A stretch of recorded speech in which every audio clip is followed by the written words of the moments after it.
Live. Oh, yeah. That's it. Let's do it. Jo Gibbs. What's up, Sally? BopCast episode 2, baby. What's going on, baby? What's up, man?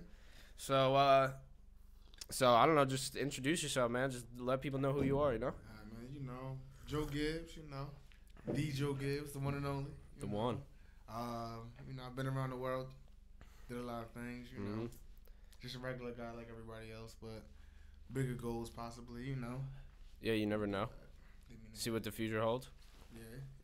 So we met in a leadership class. For sure. And then a marketing class. For sure.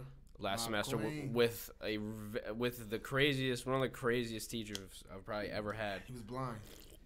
I've never had a blind teacher before. Me either. Legally blind and a marketing genius. Sold 3 million books. Yeah.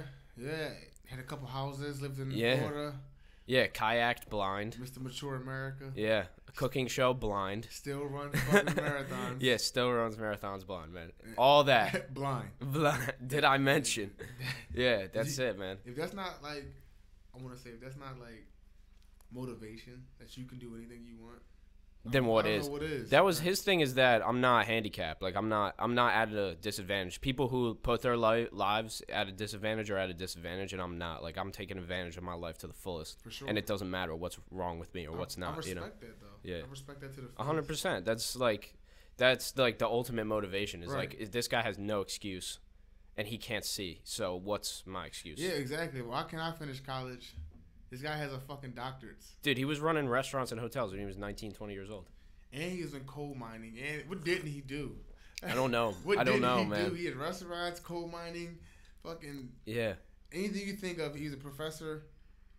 What else? Yeah, I don't know. He had so many job titles. He had a story every day for something different he did. That's what was amazing about the class, is that he didn't teach out of like a book or anything. He just gave you his life experience. Exactly. And like he didn't really care about what was going on like what he actually had to teach. Like he was focused on giving us his experience. Right. And allowing us to learn from it. So that's like one of the greatest things I think you can do. I mean, he actually taught you how to make money. Yeah, That's exactly. right. And he actually, which is crazy, he taught you how to set up a website.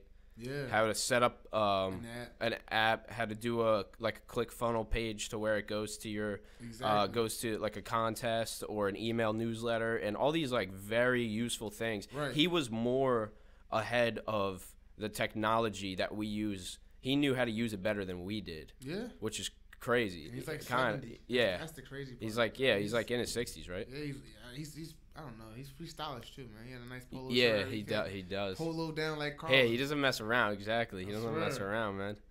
But either way, so met Joe in that class, and then we kind of just like we were just probably just like talking about some bullshit or something. I mean, I think we were talking about music, and you were talking about your poetry, and then we just sat down and ate lunch a bunch of times, and then after that it was like a daily thing. It's history, man. Yeah. Now we just here.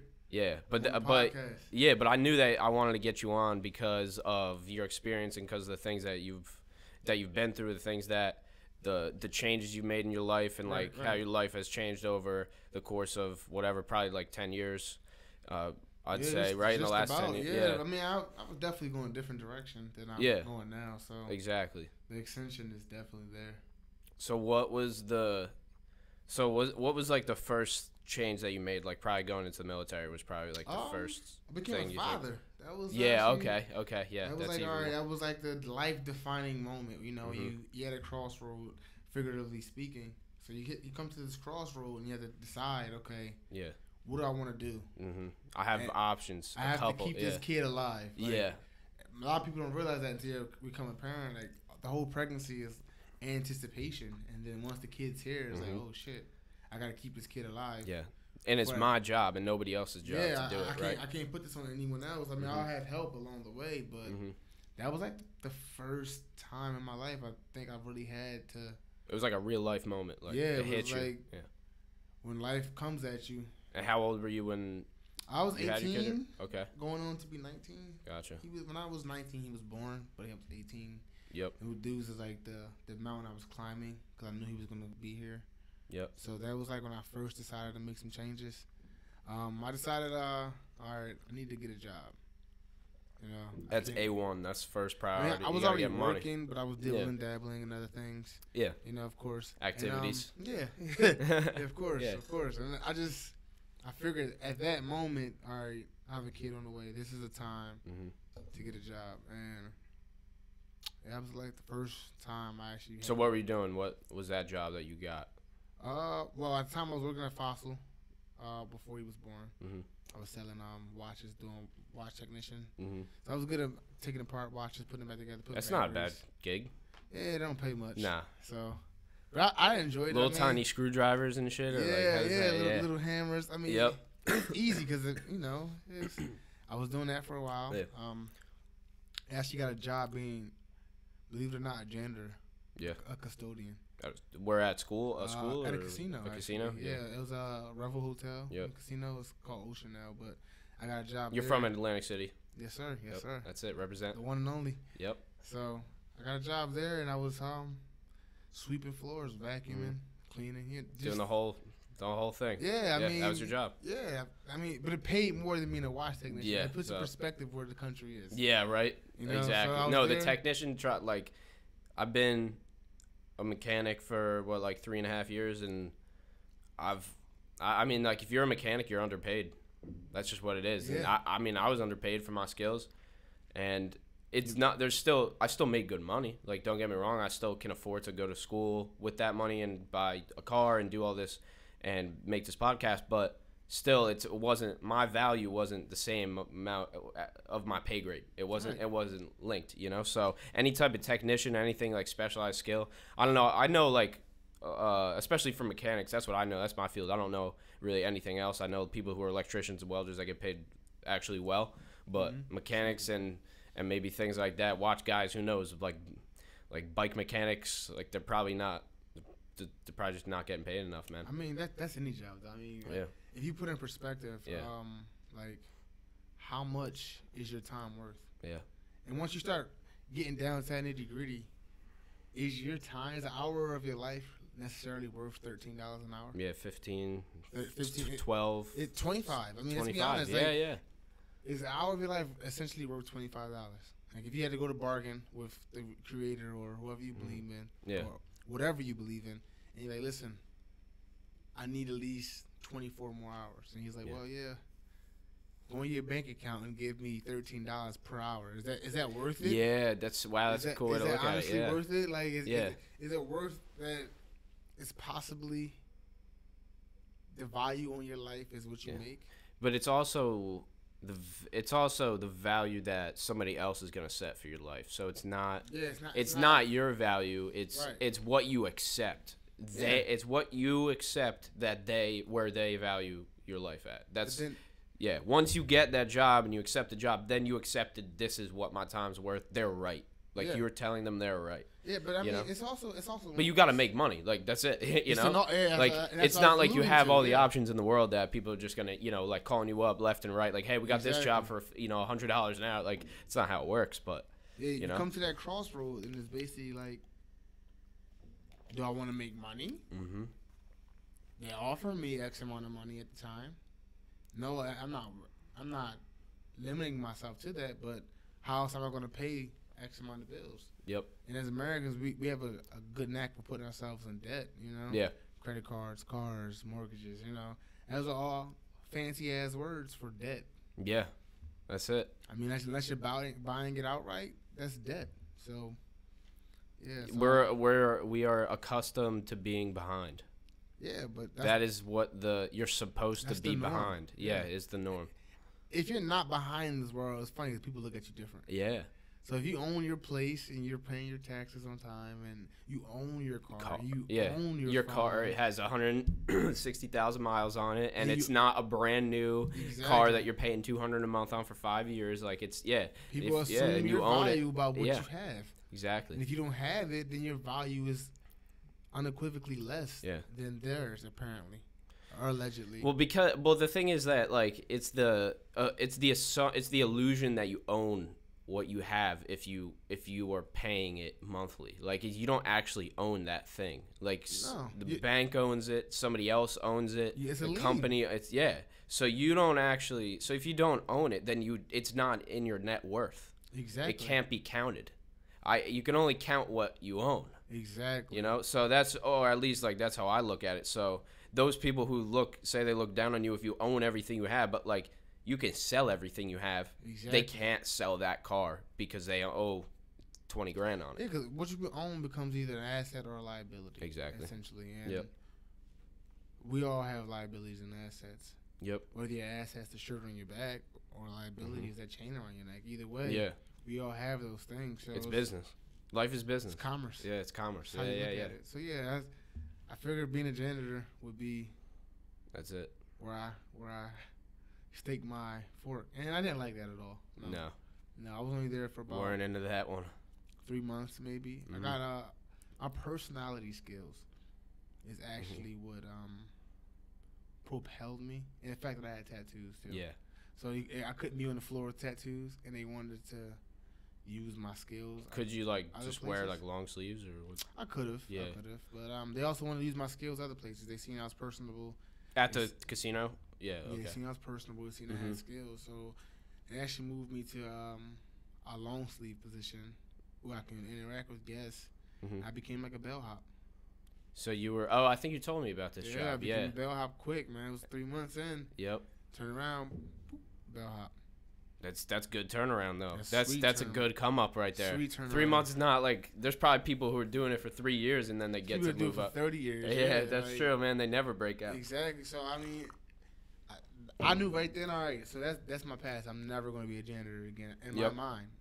So I reached a level where I just wouldn't do that ever again. And I became a bellhop, and I did that for about 2 years until I ultimately left that job. Involuntarily. I didn't leave that job voluntarily. It wasn't like I left the job, you know. I was just told, this is it for you, man. Like, got into a misunderstanding. Yep. And, happens. You know, not everybody's on the same page all the time. Yeah, well, I mean, people try to take advantage of you when they feel like they're in a position higher than you. Yeah, position of power. And if you let them, they will. And I let them too many times. Yep. And you were done. Yeah. You come to a boiling point. Yeah. It's only so much you can keep storing away. Yep. Especially if you're doing your job, you're not getting afforded the opportunity to move up. You're not being afforded the opportunity to even be recognized for the job you're doing. Yeah. Of course you're gonna get fed up. Of course you're gonna be just tired. And done. Yeah. So I mean, we got into a heated discussion one day, and 2 days later they called me to HR. Like, yeah, this is it. Yeah. This is the last straw for you. So.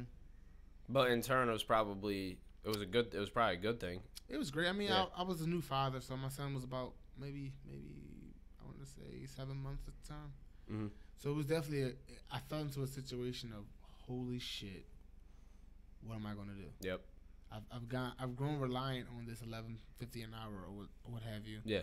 I've grown reliant on that 2-3 checks a month every 2 weeks. You know, that bi-weekly thing. Yep. What am I gonna do? That's pretty much what it came down to. Yeah. And then I decided to go to another hotel, and I became basically an event setup, they call it banquet houseman. Then I moved my way up there. Yep. And I worked in Philadelphia for a couple of years, and I kind of grew stagnant there. Kind of like the same deal, or was it like? No, it was different. It wasn't the same deal. This is a little different. It was every day was a roller coaster, you know. Yeah. Something different every day. Bellhop, you know what you're doing. There's different. You don't know who's coming to the hotel. You don't know who these people are. With. Yeah. You gotta meet their demands. It's the first time I had a satisfaction job where I had to meet someone satisfied. You have to satisfy. Yeah, and then if they're not satisfied, that's on you, right? Exactly. First time I had a job like that, and it was it's like going to school, man. It's like doing a test. It's definitely different. And did that for a few years. And I came to the realization that I'm not going anywhere in life. I'm just, though I'm not in a different position, I'm in a different job, I'm still stagnant. I'm still in the same place I was when I became a janitor. Like personally, like as a person. Yeah, personal. You weren't developing. Yeah, like I wasn't making enough money, which is that's a problem with a lot of people. I don't make enough money to save money. Yeah.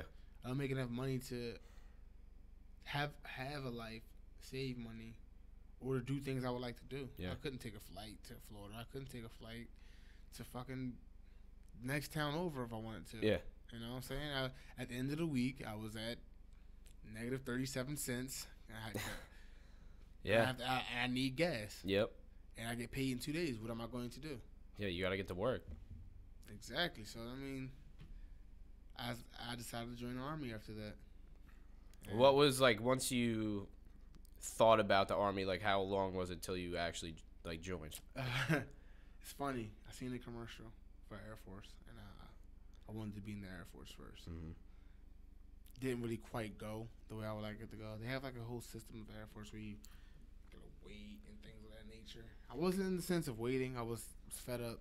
You wanted to change. I wanted to change, like, man. pretty much like, now. Like yesterday. Yeah. That's how I felt. Yeah. So all I did was I went to a recruiter, talked to him, did a test. Oh, you scored really high. We can probably use you in the Air Force, blah, blah, blah. Problem is, it's going to be a 6 to 7 month wait before we can get you to training. I don't think I'm going to wait 6-7 months. I'm already pretty displeased with my situation. Yeah. So you weren't down with doing another 6-7 months of that. No, I couldn't. I mean, it's miserable at that point. Yeah. Yeah, it's very miserable. So, it's to the point, like, I've been in jobs, like, where I'm like, I just don't want to be here. Like, yeah, I don't even mind the job. I just don't want to be here. Yeah. The job isn't, it's just where I'm at right now. Yeah. And it's a reflection on my life and, like, where I am in my life. How you value yourself. Yeah, exactly. And I'm like, damn, I'm just making somebody else money and not getting paid enough to do it. And so that's the hardest thing, to go into work and have to think that every single day and be like, and it's so hard to think, like, on Monday morning, maybe it's cool. Like, man, I'm like, yeah, I'm going to kill this week, right? And then by Wednesday, though, I'm like, I don't want to be here. Exactly, like, it's like, you could trick yourself for a few days, but and then the realness sets in and you're like, I need to change. I'm sorry. But your output also becomes what you feel. I mean, if you feel good, if you feel accomplished, you're going to put how much better work and it's gonna put be that much more detail in of how you feel. Yeah, exactly. Like if you feel really good initially, and then you feel bad, your work's gonna start off really good initially, and then your work's gonna end up being bad. Whereas you feel good throughout the whole process, and everything you put out is gonna be positive. It's gonna be, even if I keep hitting this shit. No, it's all good. Even if, like, you fall off, you're gonna bounce right back because your resilience is that much better. Yeah, and the more that you fall down and get back up and fall down and get back up, it just you get a lot better at it. But you also realize, like, in having all different types of jobs and everything, you know how long you're gonna last. Yeah, but from the beginning. Then you start meeting people. I mean, you start getting connections and You start meeting people. You start seeing the people and putting yourself out there too. Yeah, but I mean, your reputation grows in a sense. So whereas in that industry or whatever industry you're in, your reputation will grow. So once you start meeting people, when you start seeing people, things change. I mean, for sure. And then it just grows from there. I mean, because then you get people that you love, lifelong relationships. People that you consider your friends, and then people that you work with. You're like, oh fuck, I work with that person. I have no clue what their name is. I don't even know who they are. Yeah. I got to so deal with them every day, right? Like, you dealt with them for X amount of time. Yeah. And it's extended, and you don't know who they are. Yeah. I mean, so it's definitely something to marvel at. And then, but what would you say to people who are contemplating it, going into the military because they are in the same situation that you're in? Because they don't like their job there. They feel like they're not going anywhere. Do your homework. Find out what your best bet is. That, and then also it's not what you see or is portrayed in Hollywood. On a commercial. It's not. It's definitely. You have to be strong-minded. One.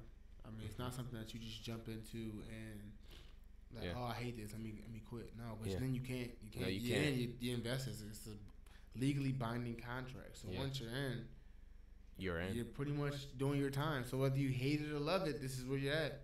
So I mean, I don't never knock the military. It's just something that I recommend people do their homework on. It's not something I just recommend you jump in. And did you how much research homework did you do? Not enough. Not yeah. Definitely but you not wouldn't enough. have changed that decision, But yeah, right? no. Like you would have still gone.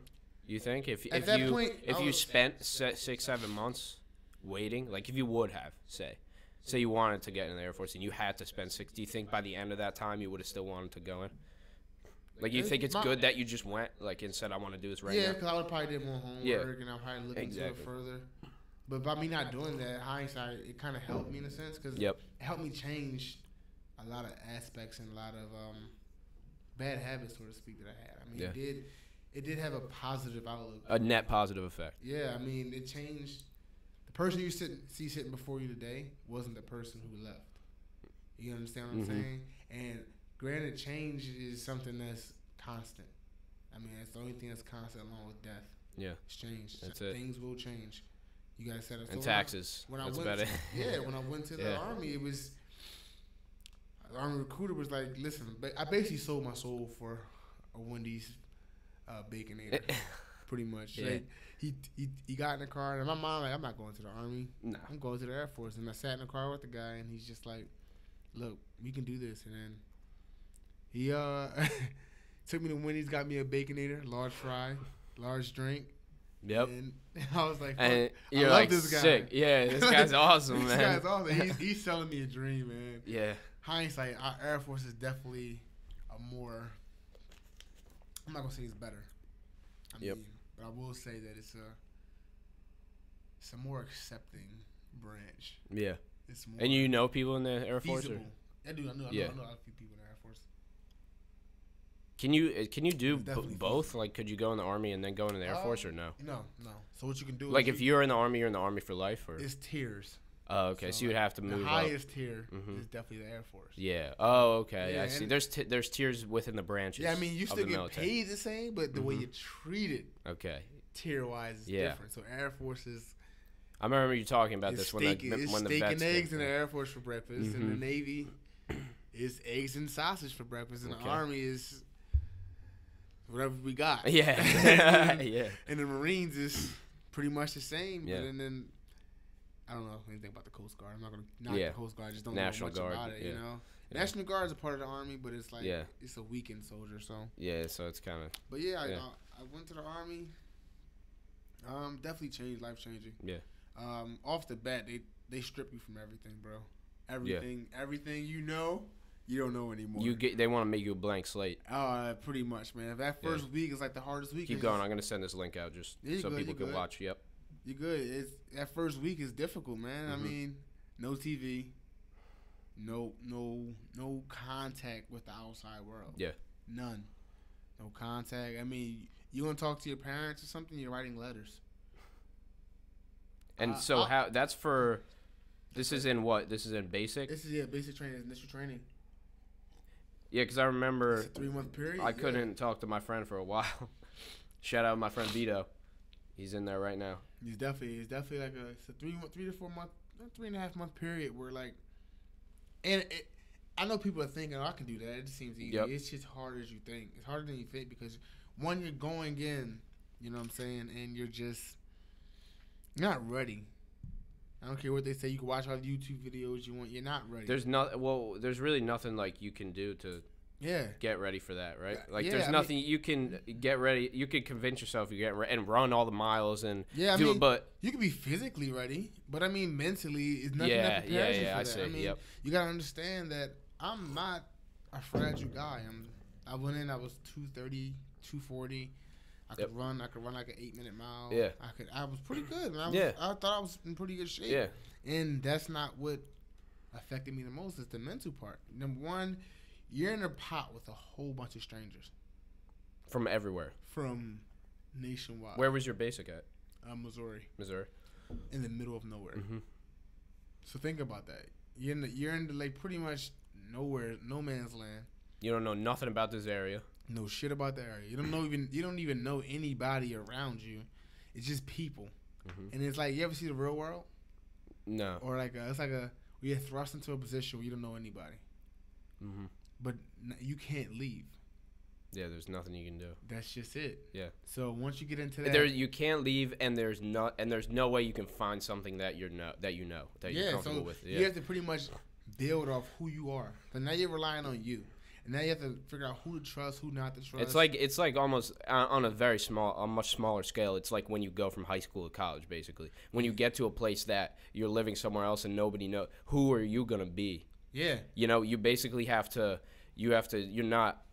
You're not used to people knowing your name anymore and knowing your image. You have no image. You have to go off your own personality, right? Sink or swim. Sink or swim, yeah. I mean, people are going to like you or they're not, right? That's, exactly. Yeah. Who are you? In that moment, in those moments, in those 3 months, I learned more about me than I ever learned in my life. I mean, I couldn't run to mom and dad. I couldn't run to brother and sister. I can't run to friend and cousin and teacher. Hey, man, I need your help. I need some advice. Yeah. A whole bunch of trainees. And there's these drill sergeants who want to, for lack of a better term, fuck me with no Vaseline. Yeah. And I'm not saying physically fuck, because you know the way society is, but literally they want to make your life a living hell. Yeah. So now you gotta start building bonds and relationships with people that's there to make it so you can make it through. To make it even bearable. I mean, I'm bonding with men that I've never met in my life. Yeah. And I have to rely on them. And then it's mass punishment. So if Joe Schmo over there fucks it up, we're all fucking doing push-ups, sit-ups, and running and getting smoked. And then how are you going to feel about that guy? Yeah, but then at first, it's like, oh, man, don't get one of those kids that's always fucking up. Because it happens. I had a guy like that in my battalion, in my platoon. He was terrible. I mean, the guy, he couldn't do anything right. But eventually, hate turns into like, all right, we're a team. We gotta fucking build. Like we have to help this guy. Yeah, because at first you hate this guy. Like, man, fuck this motherfucker. But it doesn't. You don't make progress hating somebody who's doing things wrong. It changes your perspective, because now it's like it gives a totally different meaning to your strongest, your weakest link. Because then you really see it's the true meaning of that, right? If we get stuck, this is we're only as strong as he is. So you got to build them up, and it just teaches you a whole bunch of shit. I could be here all day talking about it. Yeah. But it just teaches you pretty much life. How to be a person. And then you have to be disciplined, because now you got to wake up at the same time. You got to study. Do PT in the morning. PT, there you go. Wake up, PT, train, and then you got to wash your weapon out, clean it up, because you carry it's responsibility. You can't go nowhere without the weapon. It's inspectable items you have to have all times of the day. They can call you, hey. You got that? Yeah, you need it on you. And it teaches you responsibility, you know? Now accountability. I can't leave without my rifle. I can't leave without my glasses. I can't leave without my blue book. I can't leave without my inspection card. Things that you wouldn't think of. And if you don't have it, now your whole platoon's getting full. You want to be the guy for the reason why 35 other people are doing push-ups and sit-ups? You don't want to be that guy. That accountability is crazy. Because it teaches you accountability on a whole different level. You don't have any accountability like that in real life. No. Like pretty rarely, unless it's like in high school. If somebody talks in class, then then you get a quiz or something. Like that's not real life. That's not real life. Yeah, like there is no accountability like that in real life, unless you're on a high level, team. You work for a company or something, maybe something like that. But in standard, just not to that effect. Yeah. The standard basis of living, there is no mass punishment. There is no life where you have to live up to a certain amount of standard. Yeah. You can pretty much freelance and be whomever you want to be. Yeah. Whereas in that life, one person will fuck everybody up. And now you got to make sure you're on your P's and Q's. You don't want to be the guy. It's like a football team. It's like a basketball team. Yep. If that guy, the kicker, misses the field goal, all that hard work those other 52 guys put in is null. For the entire game, yeah. If that was the determining factor, Cody Parkey for the Bears. I mean, if you can go back to something that essentially really happened. Those guys put in a hell of an effort. Got him down, got him an easy field goal, and he boinked it. Yep. You don't want to be him, and that's what it comes down to. He doesn't want to be him either, and that's it. Yeah. So that's what you learn from. And then so you put your best foot forward every day. You want to make sure you have everything. You want to make sure you're doing it to your best ability, and then it also teaches you that discipline, more or less. Like, am I going to be a failure or am I going to succeed? Yeah. Pretty much. Am I gonna? It's either A or B, like black or white. Am I going to fail? Yeah. That's pretty much what it is. And then you meet with challenges every day. I mean, everything you do was a challenge, man. It's sucks. Fucking sucks.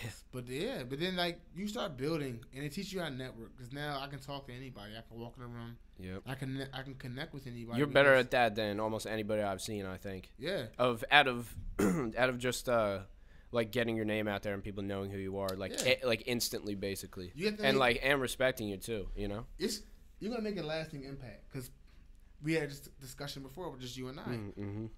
When you walk into a room, I don't care what you do, who you are, how you walk in the room, you can crawl into the room. Yeah. In those first 3 to 5 seconds, people already have an idea of who you are, and you've never even said anything. You never spoke. Yep. You never Nonverbal is 50% in my opinion. Exactly. 50%, right? So, there you go. So you walk into a room, people just automatically assume, all right, this guy is this, that guy is that, she is this, she's that, based on what you wear, how you carry yourself, how you look. So you got to make a lasting impact, and you have to be able to shock people past your physical experience. And you have to articulate yourself to where you exceed the expectations that people initially put on you. And that's what you're good at. You're good at that because people don't think that. People wouldn't think that you have all of these ideas, that you write poetry, that you're this, that you're this type of that you're the type of person you are, just by looking at you. They're gonna because like they'll judge me too, like they're gonna judge you too. When you said you were a rapper, the whole class looked at you strange. I know, every time, who's this scrawny white guy? Dude, who do you think he is? Does he think he's B Rabbit? Right? You know, but exactly. Is he Weird Al? Like, is he Lil Dicky? Like, what is it? Who's he trying to be? You identify with my struggle is as well. Yeah, I'm wearing a flannel. No, I've never seen a rapper wear a flannel. So that's like just part of my image now. But I think that's funny. Yeah. But I was at a party and which I don't go too often, but I was at one and I went and I saw my friend there. His name is Donovan and he was in my class. And I was like talking about the music and stuff. And he was like, yeah, man, you don't look like a rapper. And he was like, you got a flannel on. And I was like, I know. And that's, but it's funny. But it brings because that's the image, man. That's the image. Because rappers have a certain image right now. And they had a certain image before, too. But the fact that it's on a pedestal makes it like all of the rappers that you see in the limelight, that should be the image of the rapper, right? And whoever's the most famous musician in the world, that's the image of what a musician should be. Yeah. So, and that's not true, obviously. And it's funny if I go to a party or say I'm somewhere and people have me like, or people are freestyling, right? And I come in and I start freestyle, like they don't think I'm gonna do what I can. They don't know exactly. They don't expect it. But you bring that factor. Same with me. I bring that factor. You do. In every room I walk in, it's like, oh, look at this guy. He's just. First of all, your question is, how the hell did I get in the room to begin with? Yeah. Like, this guy goes to college? It's going to be one of those guys. And then I'm probably the smartest kid in the class. You're like, what the fuck? You know what I'm saying? Yep. It's something I'm not bragging or anything like that. It's just something it's just true. That you don't expect. No, you're more like, you're very like socially aware. So so you understand the dynamic of the class. And like, you know what the point the teacher's going to get to before she gets to it. Exactly. Yeah. And then sometimes people put a stigma on the class. The teacher knows everything. The teacher's human just like you. Yeah. If you study, you put the work in just like they did, you probably know just as much as they do. Yeah. You know what I'm saying? Except for, the only thing you can't take away is experience. Exactly. That's it. Exactly. Yeah, you don't know that, but other than but the actual knowledge itself. Yeah. Your experience is just as valuable as theirs is because your lifestyle didn't. Just because it doesn't match up with theirs doesn't mean. Yeah. And we've experienced that before in our classes. We've experienced that before. Yeah, that's funny that the polar opposites, our classes were basically, or our professors were polar opposites from our leadership class. We had more of a leader in our marketing class than we had in our leadership class. Exactly. Like the person who taught they both were doctors. And they both had their doctorates. And the one who's teaching, Bill Quain, shout out Bill Quain, who was teaching our marketing class, was more of a leader than our leadership teacher. Exactly. And without him even trying, he was. Exactly. But a lot of things come effortless for people like that. I mean, I think when you try to portray your image as I'm this person and I have to like try to be this person, like you miss out on like all the natural abilities. Exactly. Yeah, because but people have that natural ability. You throw those to the side. I've always been the person who can who can captivate a room. Yeah. Like that. Yeah. At the snap of a That's finger. true, man. I've been in class with you for enough time now. It's easy to captivate a room because it's a stigma. It's a stigma. It's an outlook. You can't do this. You can't do that in class. You can't say this in class. You have to say this in class. You have to be this way in class. And really, you don't. You're paying for the class. Yeah. So you can be you can use a drug dealing analogy if you want, exactly. Right? But if it makes sense, who can stop you if it makes sense? If it's business, exactly, and it makes sense, if it makes sense, you can use any analogy you want. You can be whomever you want. And that's you put yourself in an advantage though. Yeah. Making people think that you're not as smart or intelligent or they're judging your abilities. Making people think that you're not as smart as you are is an advantage. Because they eliminated me as a competitor. Exactly. Immediately. Exactly. When it's the laws of power, right? Exactly. I'm reading that. I'm reading it right now. I'm on chapter 22 right now. Yeah. When you walk into a room, you know what I'm saying? You want to eliminate yourself as a competitor from the rip, from the beginning. Yep. So when you walk into a room, you want people to overlook you and be like, nah, I can't compete with him. Yeah. And at the end of the day, you're that biggest competitor, and they'll never know it. You know, because you got that guy coming in. He's trying to outshine the class. The brown noser, of course. You got that other guy coming in who's pompous, who's always had everything handed to him. Yep. And you got another guy coming in who's least expecting. Who's a cop. Somebody's a cop. Yeah. Could be, exactly. Like we had in our class, we had a lot of different people in that class. Exactly. Yeah. And then how are you going to be remembered? How do you want to be remembered? That's another thing. When you walk into a setting, any setting, how do you want to be remembered? And everything you say is an indication of how you want to be remembered too. Exactly. How do you want to be remembered? And how you communicate with people. Yeah. How are you going to treat that person who can't do anything for you? Yeah. Yeah, that's true. How do you want to be remembered? Because people aren't going to remember everything you said. They aren't going to remember the clothes you wore. They're going to remember the impact that you made on their life. Yeah. If you talk, in the moment. If you talk to anybody who's been around you, what are they going to say when you're not there? Mm-hmm. And let them, if you can, the best position to be in is let other people advertise for you. There you go. That's what I do. That's what I do with my music. A lot of the times it's people showing their friends, yo, hey, my boy does this. Here, check it out. Check out this remix, whatever. Exactly. And I'm not bragging either. Like, that's just what happens. And that's half of it. Half of it is word of mouth. Me is a friend of a friend saying, oh, man, I actually like his shit. Let me follow him. Exactly. So if people aren't advertising for you, you're doing something wrong. Yeah, but I mean, people talk. That's it. Your it's on you. Reputation is everything too. That's what it is. I mean, who are you? Mm-hmm. What do you represent? What are you going to bring? What do you stand for? Yeah. Why should I remember who you are? What do you bring that makes me want to be around? And those people who don't talk and don't stand for anything, I understand. There's a role to be played. Yeah, that's a role to be played, but it's not a memorable one. Yeah. Unfortunately. I mean, you have those people. Yeah. You have the people who's on set that's cleaning the set. Exactly. You have people on set that's mad respect to the people behind the scenes. Then, right? Because you have to give them what they deserve. Think about like a restaurant. Exactly. You directors are the chefs, right? Yeah. So they're getting that big money. They're getting that big. They're the quality control. You know what I'm saying? They are controlling the product being put out. Your host are people that's going to guide you. It's your producers. Yep. The first person you meet. When you walk in the door, they're going to tell you, oh, how you doing? What do you want to try? They're going to set the mood, set the tone. The waiters are the actors. Exactly. You know what I'm saying? Mm-hmm. The waiters are the actors. They're playing their role. They're paid upon how they act. So if they act good, they act well, they're going to be paid well. Yep. They get tipped well. Exactly. They get the tables with the high rollers. Those are your actors. They get that section. The bus boys are the set managers, people that clean up the set, man it up. And then security is exactly what they are everywhere, security. And your bartenders are those special people. They're like the effects guys because they're there to juice it up. They want to spice it up because you don't know what's going to happen with them. They can be some crazy revolutionary shit. They can have they can mix something and make somebody spend another $200 or they can make somebody leave, Yeah, that's it. It's you start looking at life in that aspect. Everybody has a role to play. Yeah. If that host doesn't play that role well, doesn't produce that restaurant well, then who's gonna come sit at the restaurant? Yeah. You walk into the restaurant, how you doing? How you doing? Here's your shit. This is gonna be a bad experience. I already want to leave. And then you have that host. You come in and oh, how you doing? Welcome to such and such. Mm-hmm. Today we have specials. We have this. We have that. You're like, oh shit, I like this vibe. This is a good vibe. Yeah. And you get the waiter who translates that who basically mirrors that host and gives you a whole better experience. in your mind, you're like, I'm tipping this waiter. Exactly. And Or they're working hard too. Yeah, it's like if you gotta, because you know if they're working hard. Like I've had a waitress recently come up to my table, and she said we were waiting on appetizers, and she came up and she was like, "Oh, you guys want to order now? Like I'm bored. I don't have anything to do."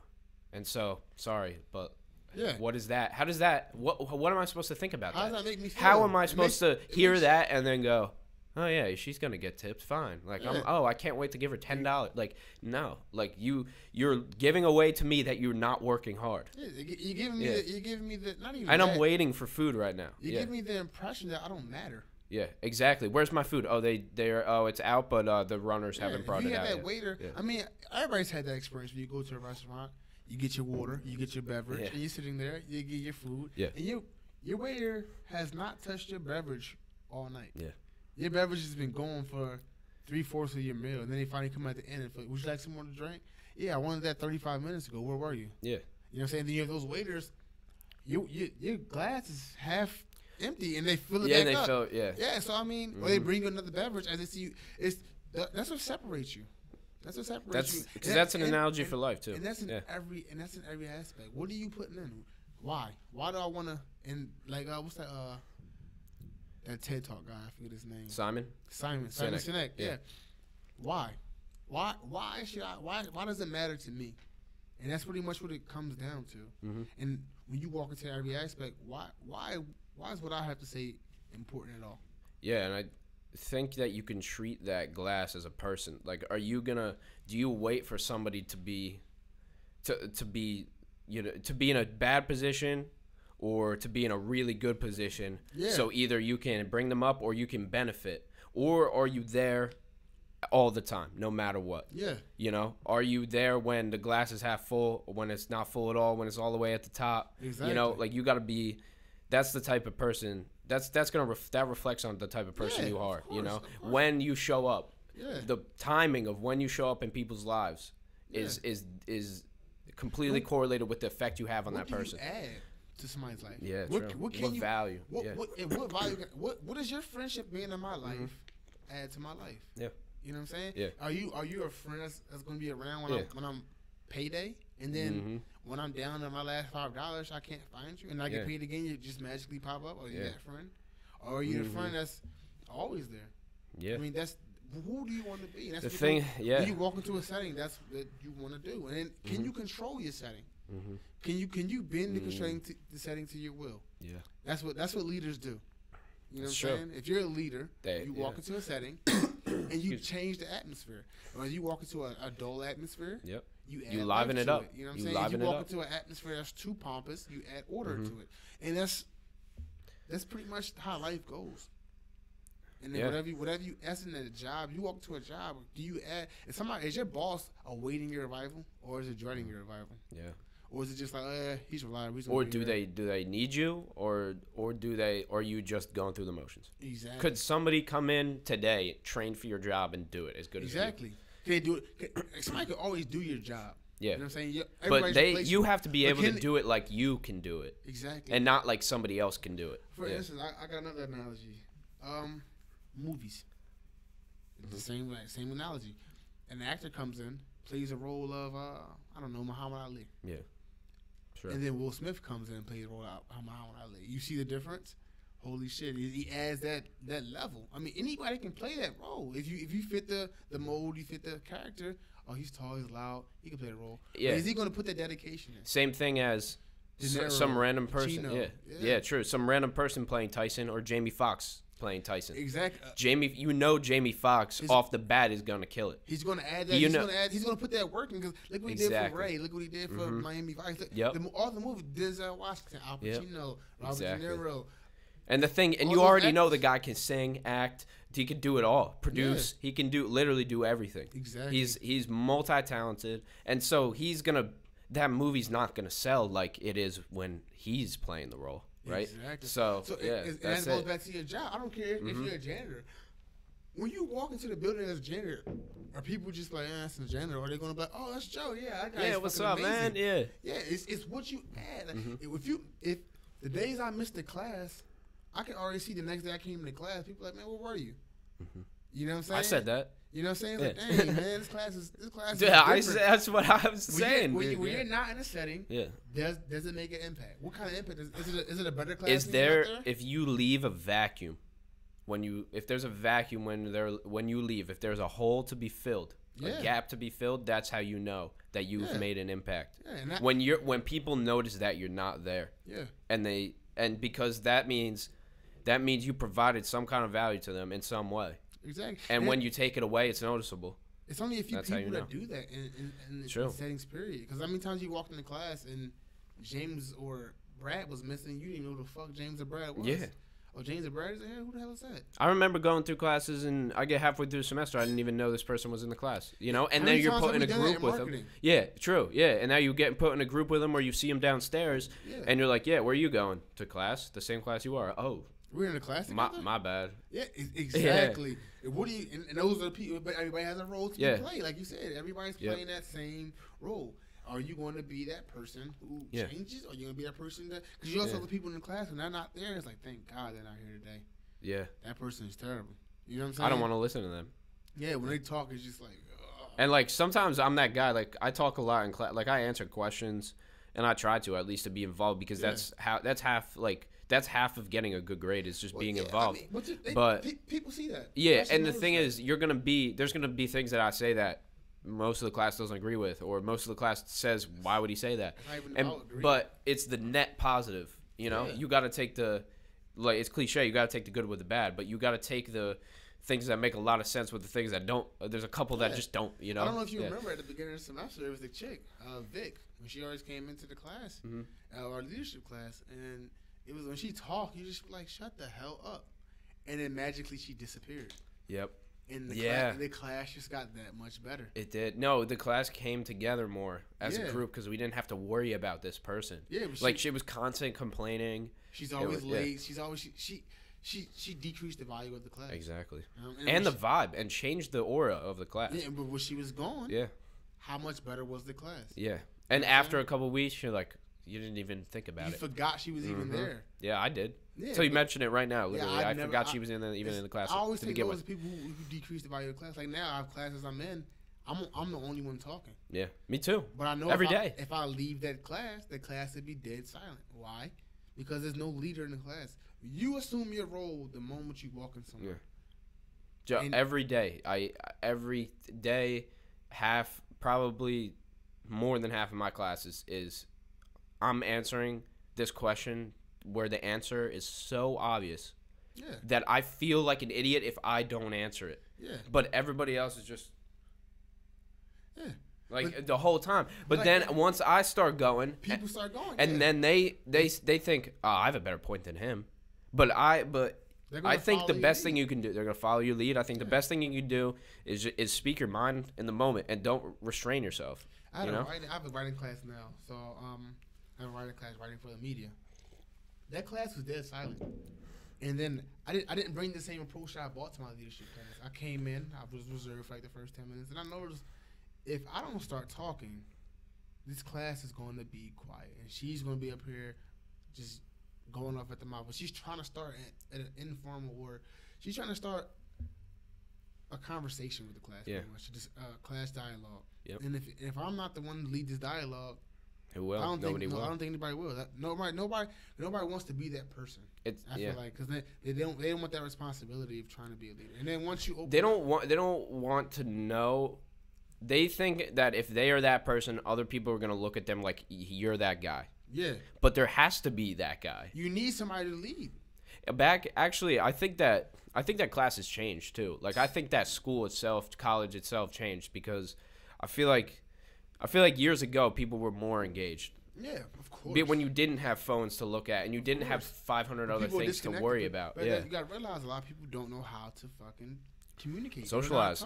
Yeah. Exactly. And answer questions. Yeah. And like I get heated with my professor. Like how often we get heated with our professors all the time because I'll say something that's a true fact. Yeah. And my professor would be like, well, they'll spin it their way, right? They'll spin it, yeah, you're right, but this, you know? And I want that. Like, I want that back and forth, though.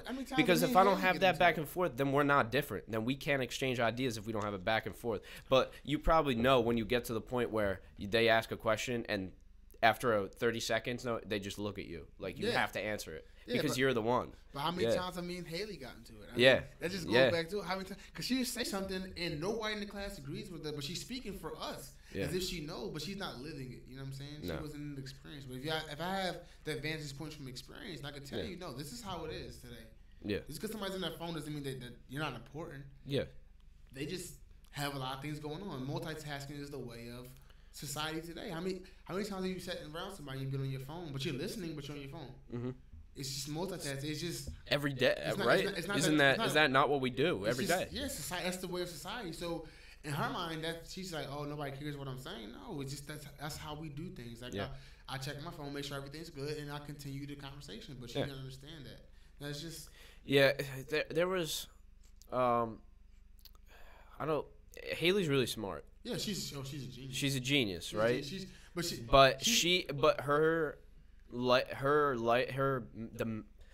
The magnitude of her life experience does not add up to her intelligence. Of course not. So it out like any brain, like any person that's like that, who's exactly it's the same thing. It's always been in those books. It's always been. Yeah. So your time has been spent in those books where someone who's living life, time has been spent living life. So they might not be academically inclined or that academically as smart as you. Yeah. No.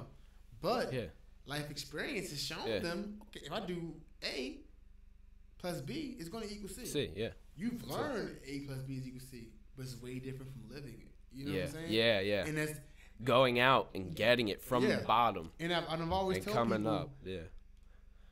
My first question, I'm going to ask you now, because you're the host, but I'm still going to ask you a question. How do you measure intelligence? Oh, man. Like, what? How do I measure somebody else's or like my own? The word intelligence. You know, it has a Webster's definition, blah blah blah. How do you measure intelligence? Like, how do you measure intelligence?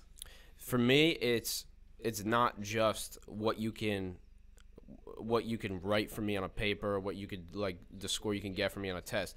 Intelligence is all different aspects of your personality. So you can be socially intelligent, emotionally intelligent, physically, maybe not physically intelligent, but you can be, I guess there's probably another better word I could use for that. But I judge somebody on how they are socially, emotionally, and mentally, and how they can put that all together. Because you can be really smart, right? Like in your own head. No common sense. Yeah, you can have no common sense. So that means you don't have that street intelligence. Exactly. And or you could be really good. You could be extremely intelligent, but you can't control or you can't write a sentence, or you can't control your emotions. Yeah. You can be the smartest person in the room, but once somebody goes and tests you, you lose because your emotions come out, and your anger comes out, right? So I judge people on the different aspects of their personality, and it's really not intelligence isn't the right word. It's just like through the experience, I guess, of and how they can react. Like they're gonna show me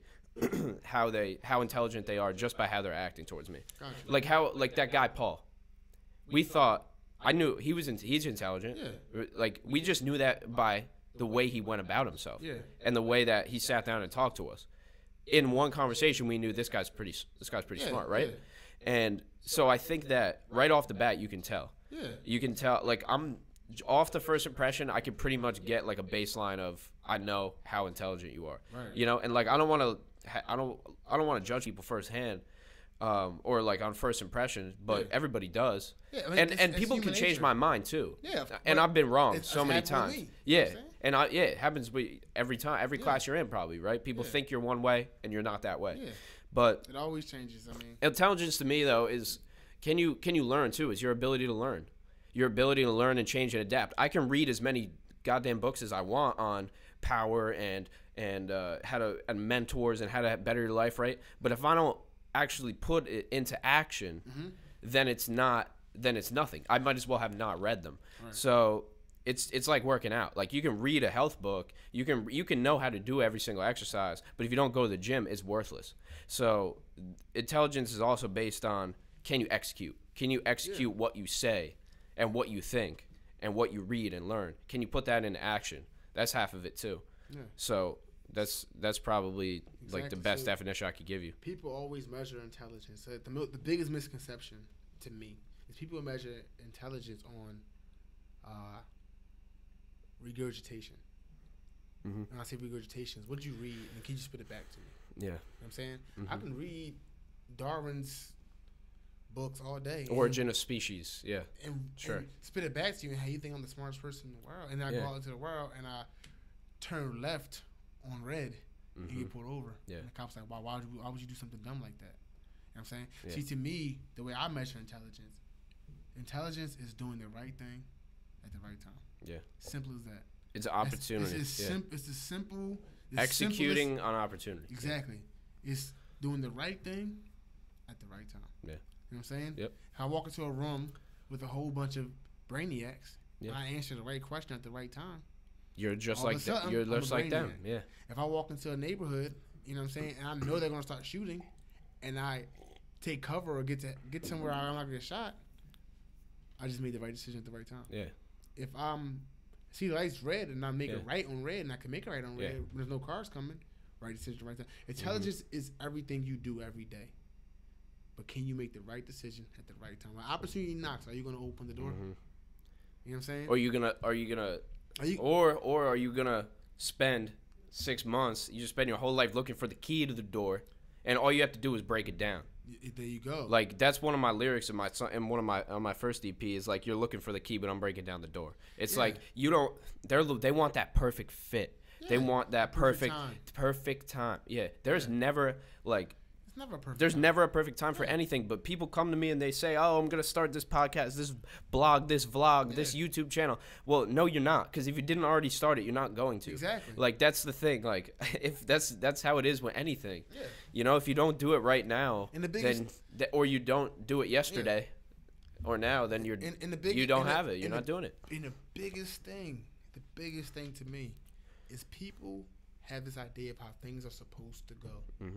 And if it doesn't go how they're supposed to go, in their mind, it's a failure. You know what I'm saying? The way I look at life is I'm anticipating failure as it is. I'm ready for failure. I'm ready. See, I plan for the worst. So when the worst doesn't happen, it's like, oh shit, pleasantly surprised. That's a positive. Yeah. You know what I'm saying? So I'm able to pull the good out of almost every situation. I plan to fail every class I go into. Yeah. I'm planning to fail. I plan to be the dumbest kid in the class every class I go into. I plan for that. Because if you start from that perspective. And then in my mind, anything I do is a plus. So when I get that first 100 on the test, when I get that second 100, when I get that third 75, I'm supposed to be at 0 to begin with. Exactly. You know what I'm saying? And then you start applying that aspect to life. Oh my God, your quality of life is going to change, because you're not. Well, you're going to be thankful and grateful for the things you have too. Like it's going to translate. My father always told me, and it's just an old adage, just an old saying. Expectations lead to disappointments. You know Every time, yeah. If you expect something, this is how life's supposed to go. So, like a girl, and females are notorious for this. I don't mean to knock females, but females are notorious for We this. support females on this podcast. I love females. But females are notorious. I don't care if you're gay, straight. Females, in their mind, they act something out before it ever happens. So, I'm going to call him, you know what I'm saying? And I'm going to address something. I'm going to say this. And he's going to say this, and I'm going to say that, and I'm going to say that. And then the problem lies in you've already anticipated what he's going to do, or what she's going to do, or what they're going to do. You're making an assumption that's most likely wrong. Yeah. So, and then when you do go into that, you know what I'm saying? Yep. When you actually do it. Yeah. And it's like, holy shit. And then they're stumped a lot of times. Or that's where because in their mind it's supposed to go a certain way. You know what I'm saying? You're supposed to say a certain thing. And your life's supposed to go how they think it should go. Yeah, I'm not knocking. I love females, but same. And obviously, my mom does it. My sisters do it.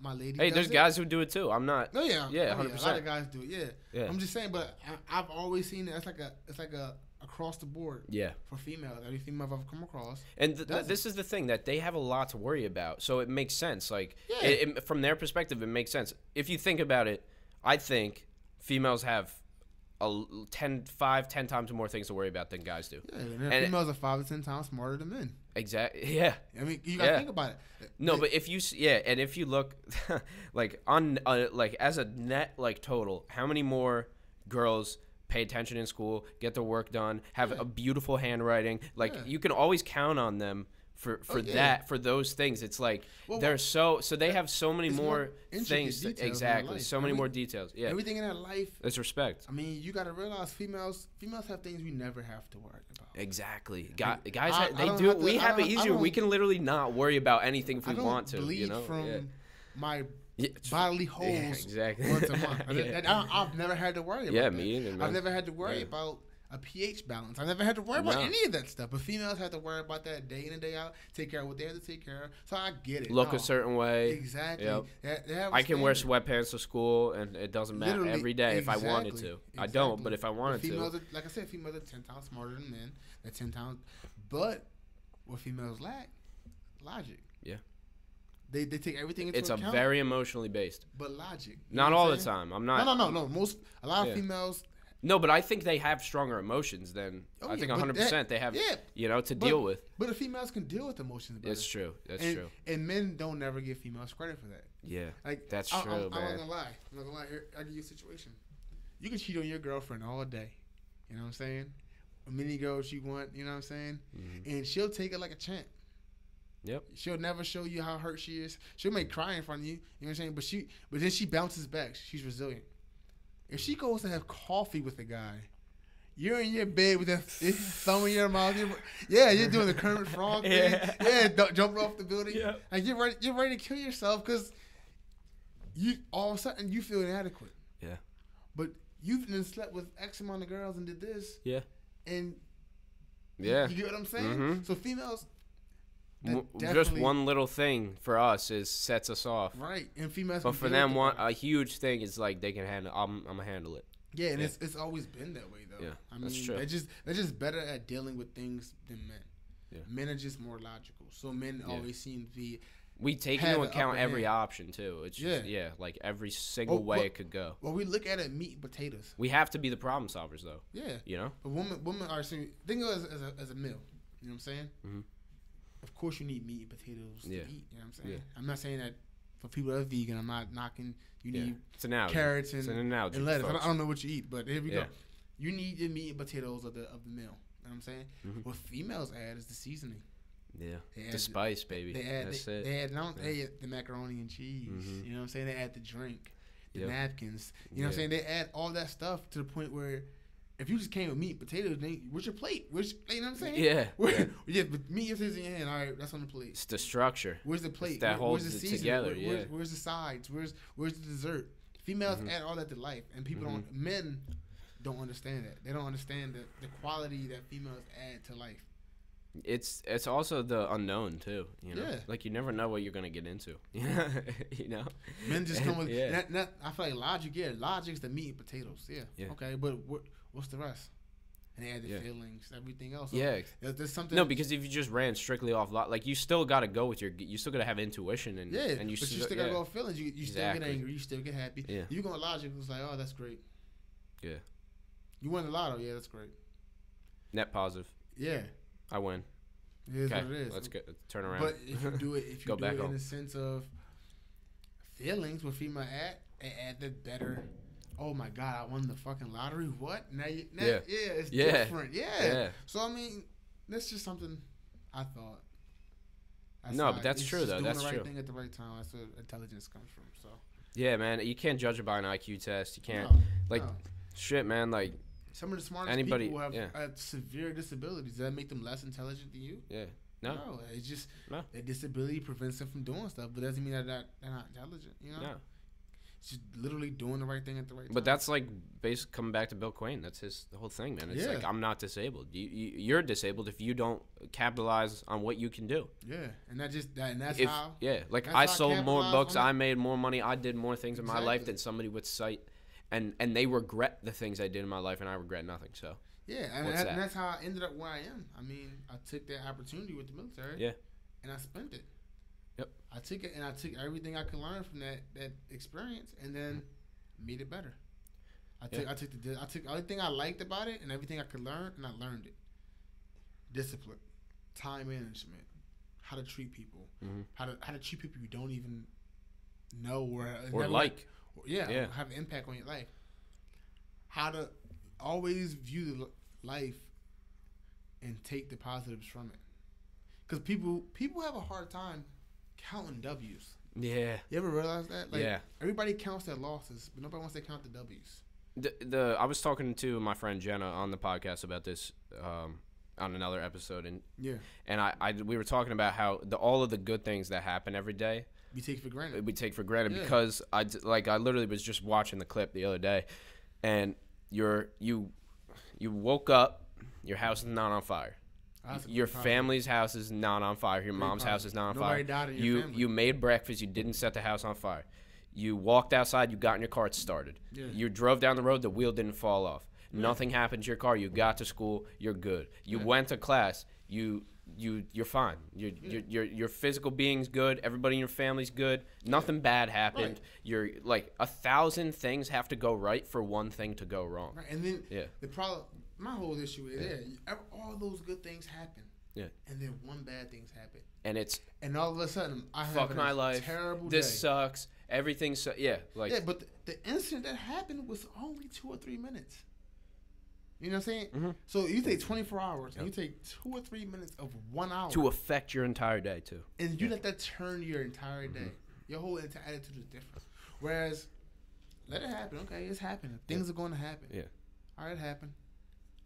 How are you going to react to it? You know what I'm saying? Because you can't control everything that happens to you, but you can always control how you react. You can always control what happens afterwards. It's how you react, and instead of reacting too, responding, taking time, instead of the initial reaction, taking a minute to step back and create a response to what happened. Yeah.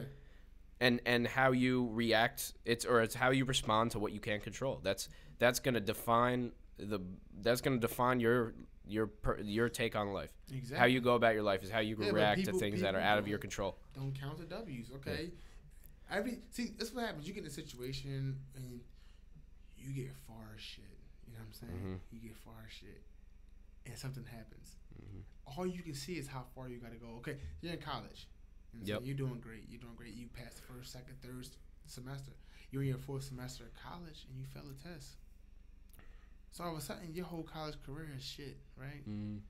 But thinking, I can't do this. You forgot how far you came. All you're looking at is how far you got to go. And that's the main thing in life. If you're striving for a goal, you know what I'm saying? Your goal is to write a book, so you write it out. You know what I'm saying? Every day. You edit it. You take steps. You put the time in, you know what I'm saying? And then you get to a publisher, and they tell you no. Your mind, you're a failure now. Most people, that's how most people think. Oh, I'm a failure. This, that, and third. But they forgot how far they traveled to get to where they are to begin with. Yeah. To the point where they're looking at, oh, I'm never going to find somebody to publish my book. It's never going to sell. It's never going to do this. Yeah, but did you forget how far you came? And that's always you can't forget. That's the most important thing. Like that's the only thing that drives me to keep going. If I forgot everything that I already did, I wouldn't be able to keep going. Like, but that's how people get stuck in loops. Yeah, and then because they get in a cycle of, okay, I'm doing good. Okay, bad thing. Okay. Yeah, because in their mind, fuck this. Yeah. I'm doing good. Okay, bad thing. Now screw this. That just ties into what we said earlier. Because they have an idea of how things are supposed to go. Exactly. That publisher's supposed to publish their book. You know what I'm saying? Yeah, no, and they're not. Because if they don't want you, then you obviously, it doesn't have to be you. Maybe it's them. It's okay. I mean, how many? What was the movie? I forget the name of it. It got turned down like 30 times in Hollywood. And then when they finally produced and made the movie sold millions of dollars. A lot of shows are like that. A lot of shows and movies are like that. There's a show on I just read it on a tweet. It's this captivating show on Netflix called You. You know what I'm saying? And it was on Lifetime. And only like 560,000 people watched it in the country. Yeah. Right? Yeah. So Lifetime pulls it off. Netflix hops on it immediately. I'll take it. We'll take it. Put it on Netflix.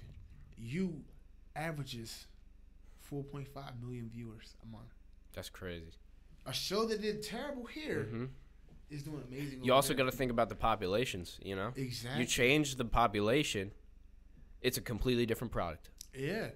Coca-Cola. Yeah. I'm not plugging Coca-Cola. I work for Pepsi. Yeah, that's true. Pepsi all day. But Coca-Cola sold 9 bottles. This goes back. Sold 9 bottles that first year. Coca-Cola is the giant in America right now. You can't go a Christmas without seeing at least 4 different Coca-Cola polar bear commercials. You can't go anywhere without seeing somebody with a Coke bottle in their hand, or or Coke product. Yeah, Coca-Cola. Yeah, because there's so many. Yeah. How long did Dunkin' Donuts run the coffee industry until Starbucks came up? Yeah.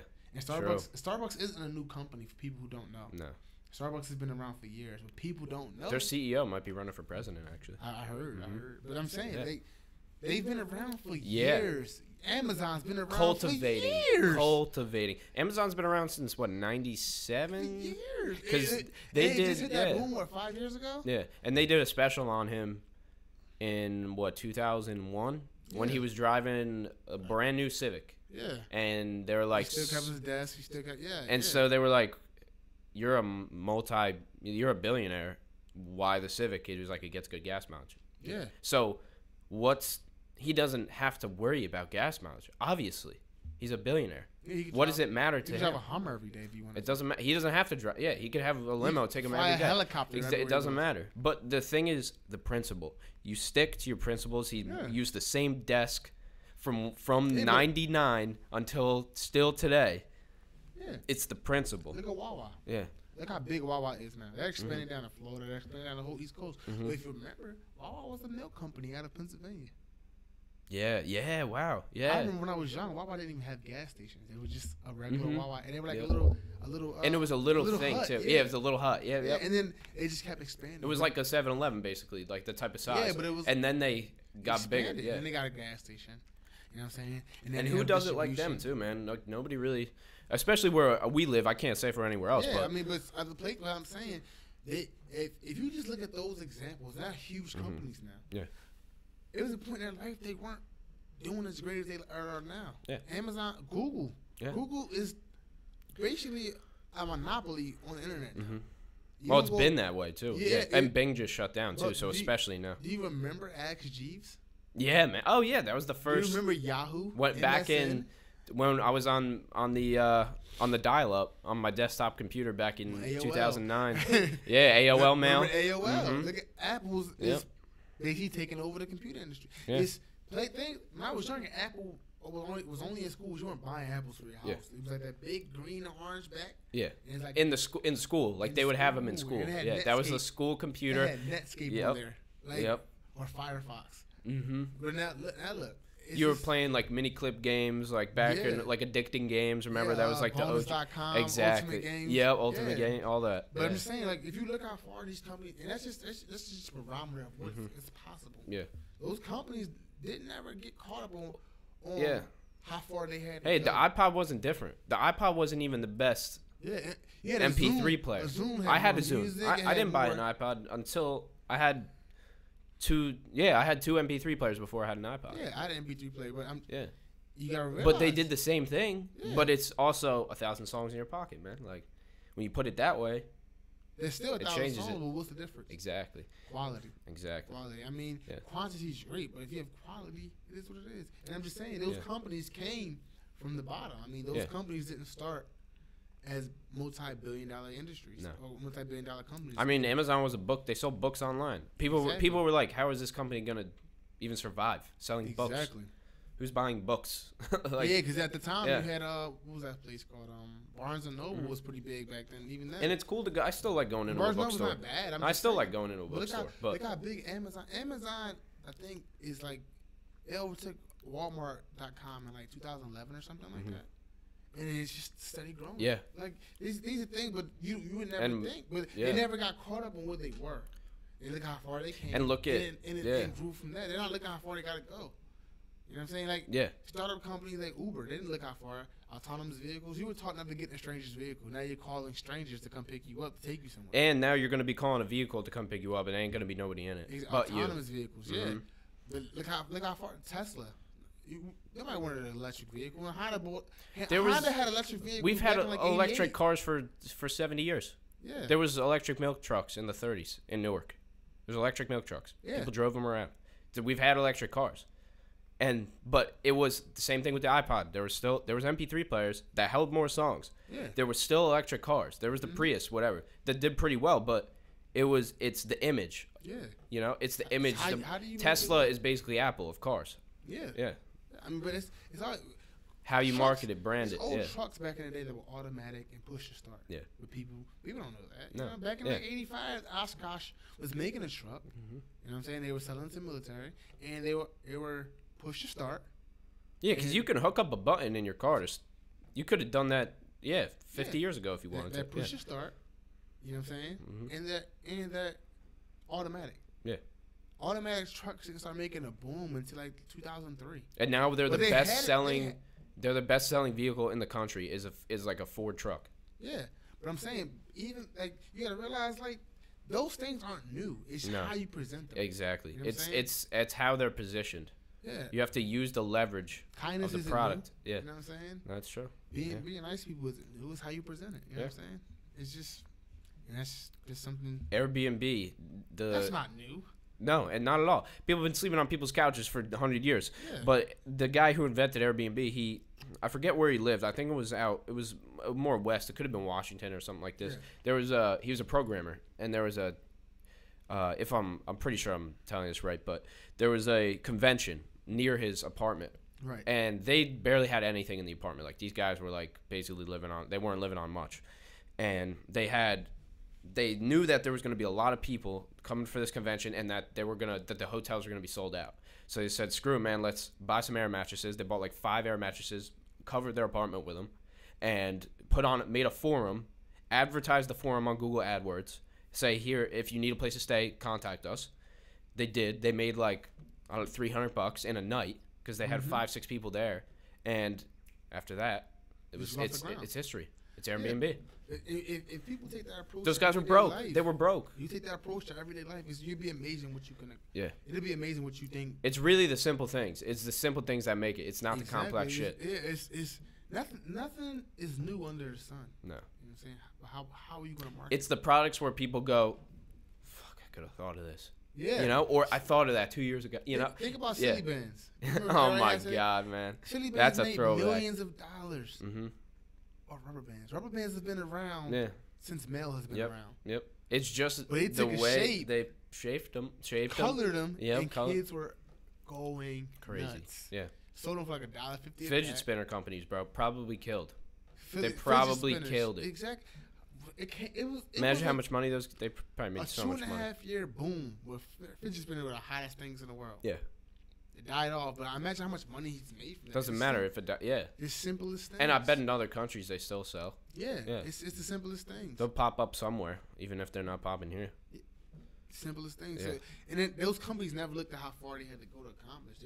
We came this far. Why can't we go this far? Yeah. Or let's just make this and see what happens. And if you think about that with life, I mean, if you go to work and you make $800 every 2 weeks, well, you've already made $800 in 2 weeks. Why can't you make that in a week? Yeah. Why can't you make that in 2 weeks? I mean, in 2 days. You should always be on the offensive about doubling, building, creating more value for yourself, and getting more done in less time, making more money in less time. Of course. Yeah. Why can't you? And the side hustle thing too. Like me and my roommate were talking about it. Like we gotta always have something else. Like you always gotta have a main and a side, or 2 mains. It doesn't matter. You spend 50-50. You know, but people gotta know we all get the same 24 hours in a day. What are you gonna do with it? That's the Gary V. It's a bank account. What are you gonna do? That's the Gary V question: is what are you gonna do when you're awake? Yeah. Still get 8 hours sleep. Still get 7 hours sleep. You got 16 hours out the day. Mm-hmm. What are you gonna do with those 16 hours? But the thing is, we're on our phones for 4, so minus 4. you know, Okay, you on your phone for 4, but what are you doing on your phone? You can make $1 million off your phone. Yeah, facts. How many apps do you have on your phone? Yeah. Yeah. They get advertisements. You can make a free app, and after you get X amount of viewers or X amount of people participating in your app, Google advertisements. Yeah. They want in. Yeah. Okay, you have 500,000 people a day on your app. Okay, that's 500,000 people. We could put Geico commercial on. Yep. We could put another app, and your ads are paying you. And it's free to people, so people aren't any the wiser. They're not the wiser. So you're getting paid millions of dollars for an app. Perfect example of this is it's true. YouTube and my computer teacher from middle school back in 2011, 2012, he started this website called Super Teacher Tools. He was a computer teacher and a history teacher, and he created this website and put free Flash games on it. He was a programmer too, so he would program Flash games like Bingo, shit like that, Jeopardy, and he put them up for free. So people would gravitate towards his site. Because it's free. Because it's free. There's free downloads. If you're a teacher, you get to download it. He had a map on his website. People from all over the world were downloading his games. He would get like 20,000 people a day, and it built off there 100,000 teachers a day. Like all of the teachers were gravitating towards his site. He got ads on there. Boom. He's got a second income that he can actually run while he became the computer person for the school. So he was teaching. He was the computer person, and he was literally making money. Like he could watch his account go up just from free. It was free, but so. People look at it like, oh, it's free. This guy's amazing. He's making money off ads. He was killing it. He taught me how to make my own website. He made me my own website. He was awesome. 3D printed. He had a 3D printer in 2012 that like crazy shit, man. But that's it. Anybody could do it. All he did was use what he knew how to do, put it out for free, and he made money. Are you going to do it though? Yeah, that's the thing. That's what it comes down. But people don't start, man. Like that's the problem. That's why I tell. Like starting is the easiest thing because you have no expectations of what you have to do. And when people put expectations on where they should, because they want to be a musician, they want to be an artist, a rapper, they want to be a producer, they want to be a director, whatever. Yeah, they want to be a writer. It doesn't matter. They have an expectation of how they should do it before they even do it. I didn't have an expectation of what my songs were going to sound like. I just made them and put them out. Yeah. So that's what you have to do. And people are more susceptible to things than people ever think. Yeah.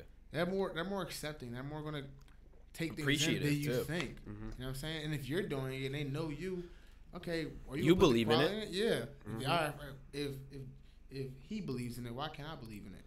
Mm-hmm. And once that person believes in it, oh, look at this, like you said, and then it's like a tree effect. You know what I'm saying? It goes like the one branch has thousands of little branches, and those little branches have thousands of little branches, which have thousands of leaves. Yeah. Off one branch. Yeah. And one tree. It starts with the tree. And there's a whole forest out there. Exactly. So why can't you do it? Yeah, that's it. And you got to let your roots spread. That's really it. But your roots are the people, or your people who are spreading your message for you. Right.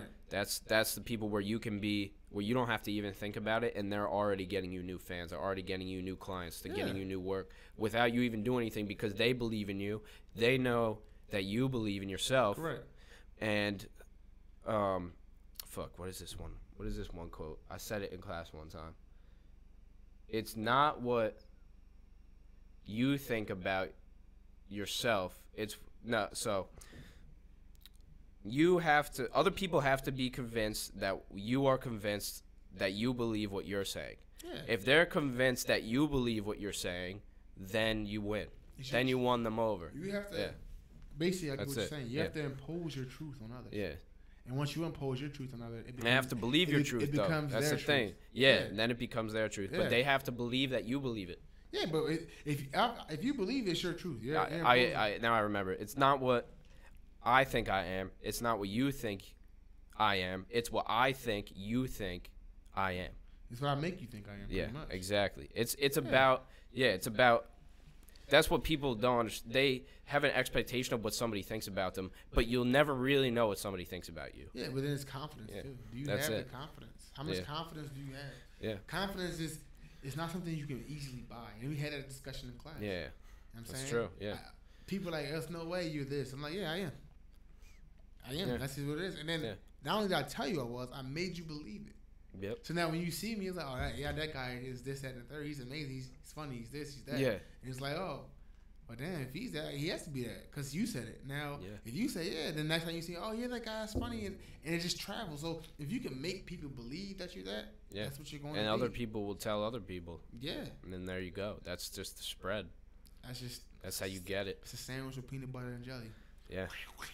And you gotta network too. You gotta network and talk to people and make. But nothing's gonna be easy. None of it's easy, people man. Are scared of that. You know what I'm saying? A little bit of work. Oh man, I can't do this. I can't do this. Yeah. I don't want to sit down and write a song, man. Like I want to sit down and write a song when I feel like it. Yeah. But I also want to go to the gym when I feel like it. Yeah. I want to go to school when I feel like it. But your results are going to come if you just go when you and your conclusion, your opportunity is never going to come when you feel like it's going to come. Of course. It's always going to come at the worst time, or it could come at the best time. Yeah. But you got to be able to take it in stride. You never know what's going to happen. Yeah, that's it. Every day. It's the unknown. Every day, anything can happen. You know what I'm saying? You can walk outside and find a bag with $100,000 in it. Yep. And be broke next week because you blew it all. Yeah. You wasn't expecting that to happen. No. But in your mind, it was, I'm rich forever. And then, oh, shit, I'm broke again. Like, you don't never know what's in front of you or what can be in front of you. You have to create, and you gotta manifest and create your own future. Invest in yourself too. Of course. But people. And I say people, I'm not saying a certain kind of people, but these are the people that just they think what somebody else tells them is true. You know what I'm saying? Your boss tells you you're worth $20 an hour. So in your mind, I'm worth $20. And by accepting that job, that's whether you want to believe it or not, that's what you think. Yeah. Because you accept their version of what they think you are. Yeah. And you'll never be more until you tell yourself you're more. Until you get more. It's like a thing I explained to somebody else. I had a buddy, his name was PJ, and I was in the military. And PJ had this girl, he married her, he was in love with her. Mm-hmm. She was a terrible person. She cheated on him, she did this and that third. PJ fell into a slump. And in his mind, that's the best he could do. She was the best he could do. So whenever somebody came along that could have possibly been better or could have showed him something, he declined his offer because in his mind that's the best he can do. And people get that into. He set a limit for himself. Yeah. And he wouldn't let himself exceed that limit. Exactly, and that goes for life. I mean, when you get a job, if you set your limit, you get a job at McDonald's making $7.25 an hour, and that's your limit, then you're always gonna make $7.25 an hour. Yep. And if you get $9, it's like, oh my God, I got $9. Yeah. But you could have easily went to Polo Outlet or Guess Outlet or I don't know, Kohl's. Yeah. And got paid $11.50 an hour. Mm-hmm. You know what I'm saying? But you wouldn't have. You don't know what you don't know. Yeah, but you set that limit on yourself. Mm-hmm. Why would you ever put a limit on yourself? Yeah. Why would you cap yourself out like that? And people. The thing is, it's the easiest thing to do. If the easiest thing for me to do, right, is to just sit on my laptop and make music and release it. Yeah. The hardest thing for me to do is to sit on my laptop, make music and release it, and then go perform it for thousands of people. Oh yeah. That's the hardest thing for me to do. Like as a person, I don't feel. Because I haven't done that, I don't feel so. Like I've performed in front of people, that's fine. I've done that, but to go out and actually do it is the hard. So if you have to choose the hardest path if you want the greatest result. Yeah, I mean, low risk, low reward, high risk, high reward. Yeah, what's the risk of me up there in front of however many people and fucking up? That risk is it's high. I mean, it's not everything. I can still mess up. People are still gonna like me. It's cool. I'm human, right? And it's not that serious at the end of the day. But people think. Everything they take the seriousness in everything they do, and you have to just let it be. Well, failure. Yeah. People are scared to fail. Yeah. And I say that all the time. Like once you're not afraid to fail. It's the difference between a pro and an amateur, man. That's it. When you're afraid to fail. That's how you take failure. All you're saying is I'm afraid to succeed. Exactly. Yeah. When you're not afraid to fail. Afraid to learn. Exactly. Yeah. When you fail, you'll learn more from failure than you will in success. So if I'm a team and I go through the whole season and never lost. And that other team has gone to the season and he had 4 or 5 losses. You know what I'm saying? Mm-hmm. Naturally, you think, the team that's never lost is more equipped for the postseason. Mm-hmm. No. They've never experienced a loss. No, so they don't know how it feels. If they get down in the game, if they face any adversity, how are they going to bounce back? Whereas you, the team who's experienced losses, can bounce back better because you've already experienced those losses. Because you know what to do in that situation. You're used to it. When shit goes wrong, you know how to bounce back. So if something goes detrimentally wrong for that first team who has never lost, they get down on themselves. Oh shit, we never been here before. Yeah. Or the team what are we gonna do? If that other team gets down, we've been here before. Yeah. We've overcame this. No, they already. It's like clockwork. They already know what to do. They don't even have to think about it. Exactly, second nature. So You'll learn more in a failure than you will in a success. Well, because success is expected. Failure is not expected. Exactly. People don't set out to do things and expect to fail. Yeah. They right, because nobody wants to. Like, you want to achieve the goal. In the perfect world. Yeah, in the perfect world, you want to everybody succeeds. You want to achieve the goal. So if you come out with a result that you didn't expect, then you have to question why you didn't expect it. Yeah. And now what are the consequences of that? And then how can we bounce back and get back on track towards the goal? When you experience that failure, okay? Say I go into a class, I did all this, and I got back a 72. Mm-hmm. Okay, so there was 28 points left on the table. What did I do wrong to not get those 28 points? Yeah. If I did all that and got 72, if I do it again, I'm going to get a 72 again. So now I got to go back and do all that plus this, and this, and maybe I get 100. Yeah. And if I come back for next, I get an 83. Okay. So I did this and that. I now know how to get an 83. You know what I'm saying? Yeah. You know how to get a 17 points. That's true. Yeah. You know what I'm saying? And now I come back and get a 95. Okay, now I got 95. I know how to get a 95. I've got a 95. I know how to do it. What I leave on the table for 5 points. Now, you're not going to a battle with 72%. Mm-hmm. You're not going to a battle with 83%. You're not going to a battle with 95%. Now, in your next battle, you can go with 95% of knowing what to do. And you add that last 5%. And you agree? It's just, that's just how life is. Yeah. Okay? But people take that 73% and be like, oh, well, this is the best I can do. Yeah. And then a lot of people don't think about going back in and reinvesting and trying to get that 83, trying to get that 95, trying to get that 100. I think people look at it as they start at the bottom. Yeah. I don't think you start at the bottom. I think you start at the beginning. So if you have a beginning and an end, you start at the beginning. Yeah. So what happens in the beginning? Nothing. Like, you just start. Like, you just begin. You're just there. Yeah. But if you think of it at the as there's a bottom and there's a top. And you're climbing.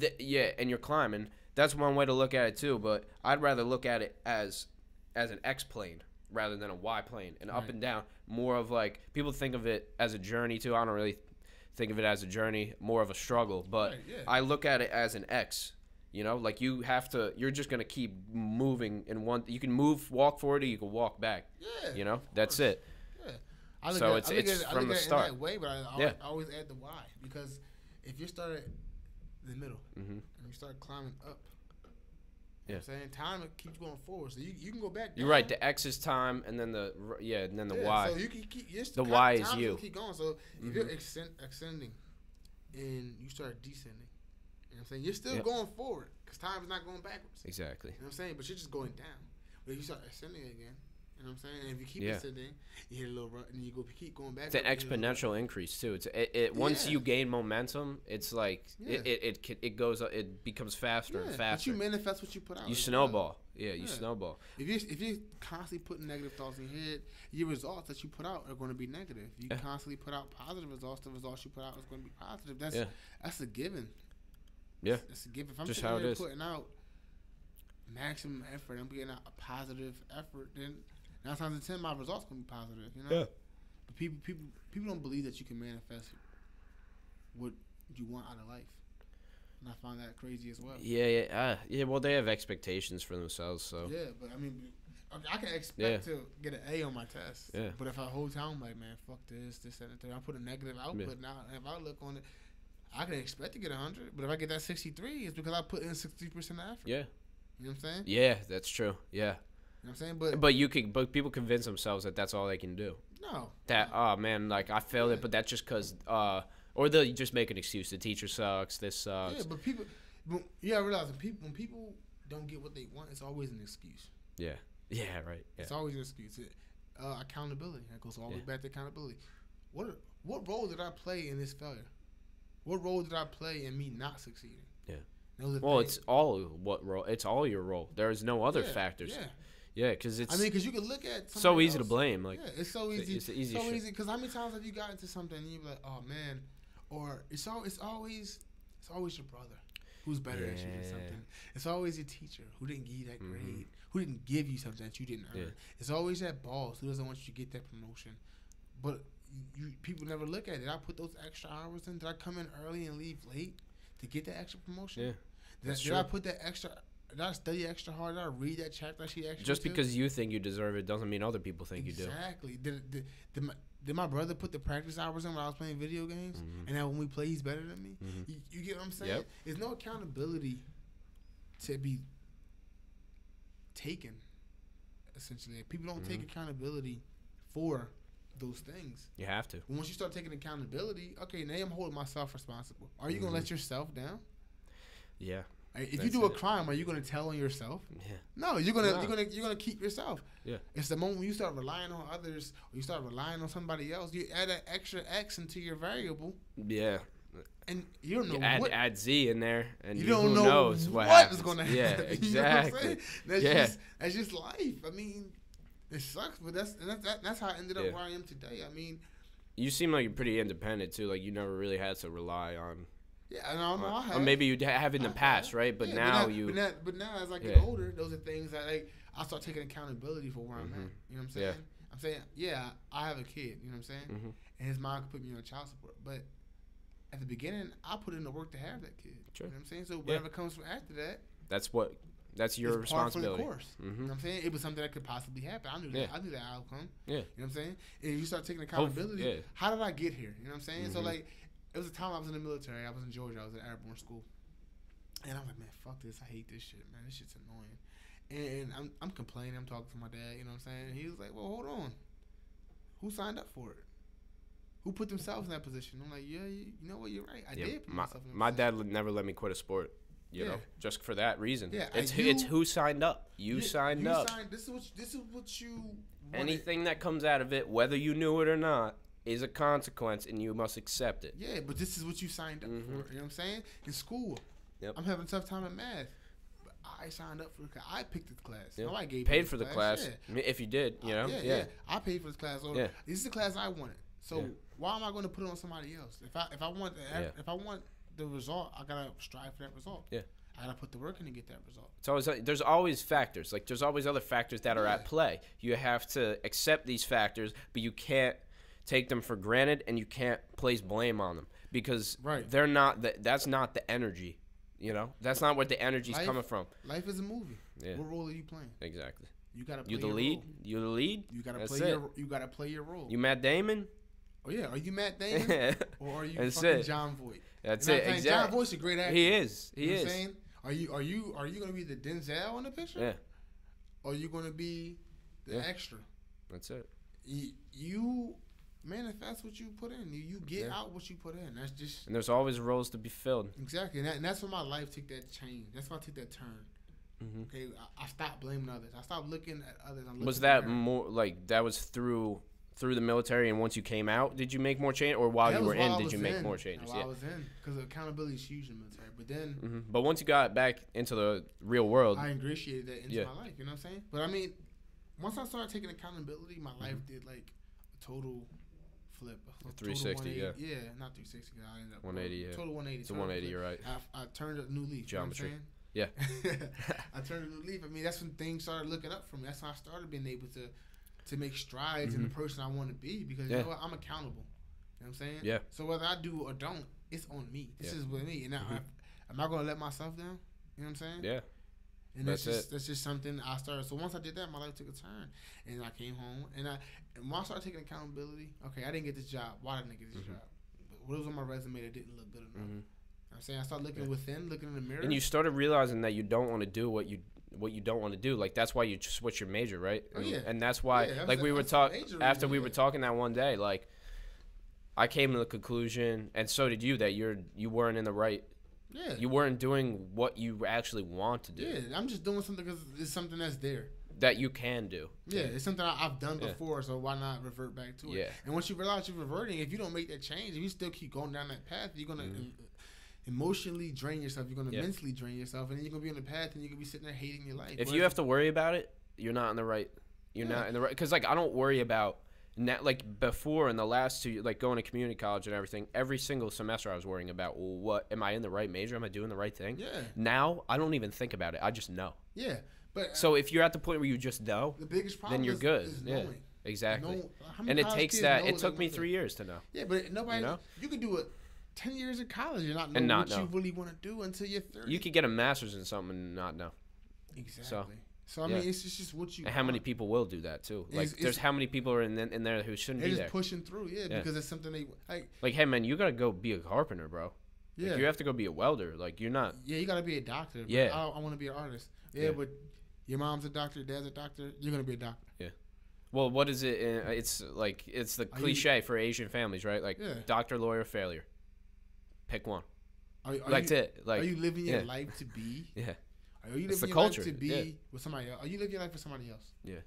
Are you trying? So many kids do though. That's a problem. Are you trying to live up to somebody else's expectations? Well, they're going for their parents, man. They're going to school because their parents want them. Their mom says you got to go to school. You got to go to school for this. Yeah, but then you're living up to your mom's expectations. Exactly. Like, are you living your life for your mom? Like, you don't realize you have to sit down and make that. I'm glad I never had to have this conversation with my parents. That whatever I chose, it wasn't my major wasn't. They didn't choose my major. They made sure I went to college. Other than that, whatever I do, I could have done plants. I could have been a nurse. I could have went architecture, business. Doesn't matter. But they were just they were on me about as long as you do it. Yeah. But so I think having that freedom, it makes you choose. If your parents say you have to do this one thing, and that's their expectation of what you're supposed to do, then you're already starting from a bad position. Yeah, and that burden's already on your shoulders. Then you didn't choose it yourself. You didn't go and figure out what you like and what you don't like. You're just doing it for them. Like, if you become a cop because your dad's a cop, did you really want to be a cop? Yeah. Maybe you did. Maybe you love it. Maybe you do, but maybe you're just living up to somebody else's expectation. And then you're 15, 20 years of being a cop, and you're fucking miserable. Yeah. And you're wondering why you're miserable. You can't figure out, because you're not living your life for you. Once you start living your life for you, you know what I'm saying? Yeah, people are around you, and your life affects other people. But until you start living your life for you, you probably never will be truly happy. You know what I'm saying? And I know you've probably been told this. Like, you're pretty diplomatic. Like, we can go back and forth. Like, my parents, they would be like, "Oh, you should be a lawyer. You should be a politician, a mayor, right?" But that's not what I want to do.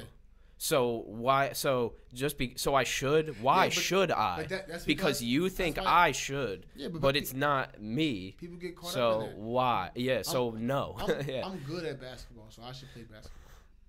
Well, no, that's not something you want to do. I'm good at being a fucking carpenter. Should I just go be a carpenter? Yeah. You know what I'm saying? I'm good at. Hey, I'm good at being a mechanic, man. I'm a good mechanic. They can't find somebody. Where I work, they can't find somebody like me. I'm just being honest. They can't. At my age, with my level of skill, they can't. That's the thing. What people say to me, "Why are you in college? What are you doing? Yeah. Why don't you have a good job?" It's like, first, no, because I'm smarter than that. I'm better than that. That's why. Yeah, because I'm sorry, buddy, but I'm better than you. I'm better just at knowing what I want to do. You gotta realize when people say things like that to you, when they say, "Oh, well, I'm better than this. You have a good job. You have this. You have that." They're projecting their fears on you because that's what they would do. That's what they think is what you should have. Exactly. Yeah. But when you strive to go even more than that, they can't even perceive it. Yeah, because they don't even fathom it. Because people tell you, we had this discussion before as well. People project their fears on you. Yeah. You shouldn't go out and be this. You shouldn't buy that. Or why would you buy that? You know how much money you have to pay in repairs? Yeah. Why would you go buy a house? You know you got to take care of the house yourself. Why would you open a business? You know you got to do all the accounting stuff yourself. Yeah. Balance sheets, income statements. Yeah. Why would you do in the military? You could possibly go to war. That's gonna be hard. You gotta learn how to shoot. That's gonna be hard. Yeah. People allow people to project their fears on them. Yeah. And when you do that, I'm sorry, but you're gonna end up. I just stick with intuition, man. Just stick with intuition. I usually go. It's cliche, but it works. I go with what feels right. It feels right for me to sit down and make a song, so I'm just gonna do that. Yeah. You know, like it feels right for me to. I left my job. It felt right for me to left my job. Right. I had another opportunity. Luckily, but I made that opportunity. I sent my resume out to different companies, and it came back. But I made the opportunity. But people would say, "Oh, like, man, you were working 30 hours a week at this job. You're making so much money." And yeah, but my mental and physical health is also a priority. Right. If I could get a better job, even if I make $50 less a week, it's like the Gary Vee thing: is people gonna work a job that they hate to make $20,000 more a year so they can buy an M3 when they'd be perfectly fine with a 335. It's a thing, you know. They'd still be happy. It's where you content. But the thing is, that's what they're doing it for. Yeah. They're doing it for the material if they want to. Yeah. Can you do it for you? Yeah. Or do you have to? It's priorities. Yeah. Yeah, you have to make somebody else. It's like, who are you trying to impress? Yeah, exactly. That's what it comes down to. Are you trying to impress yourself?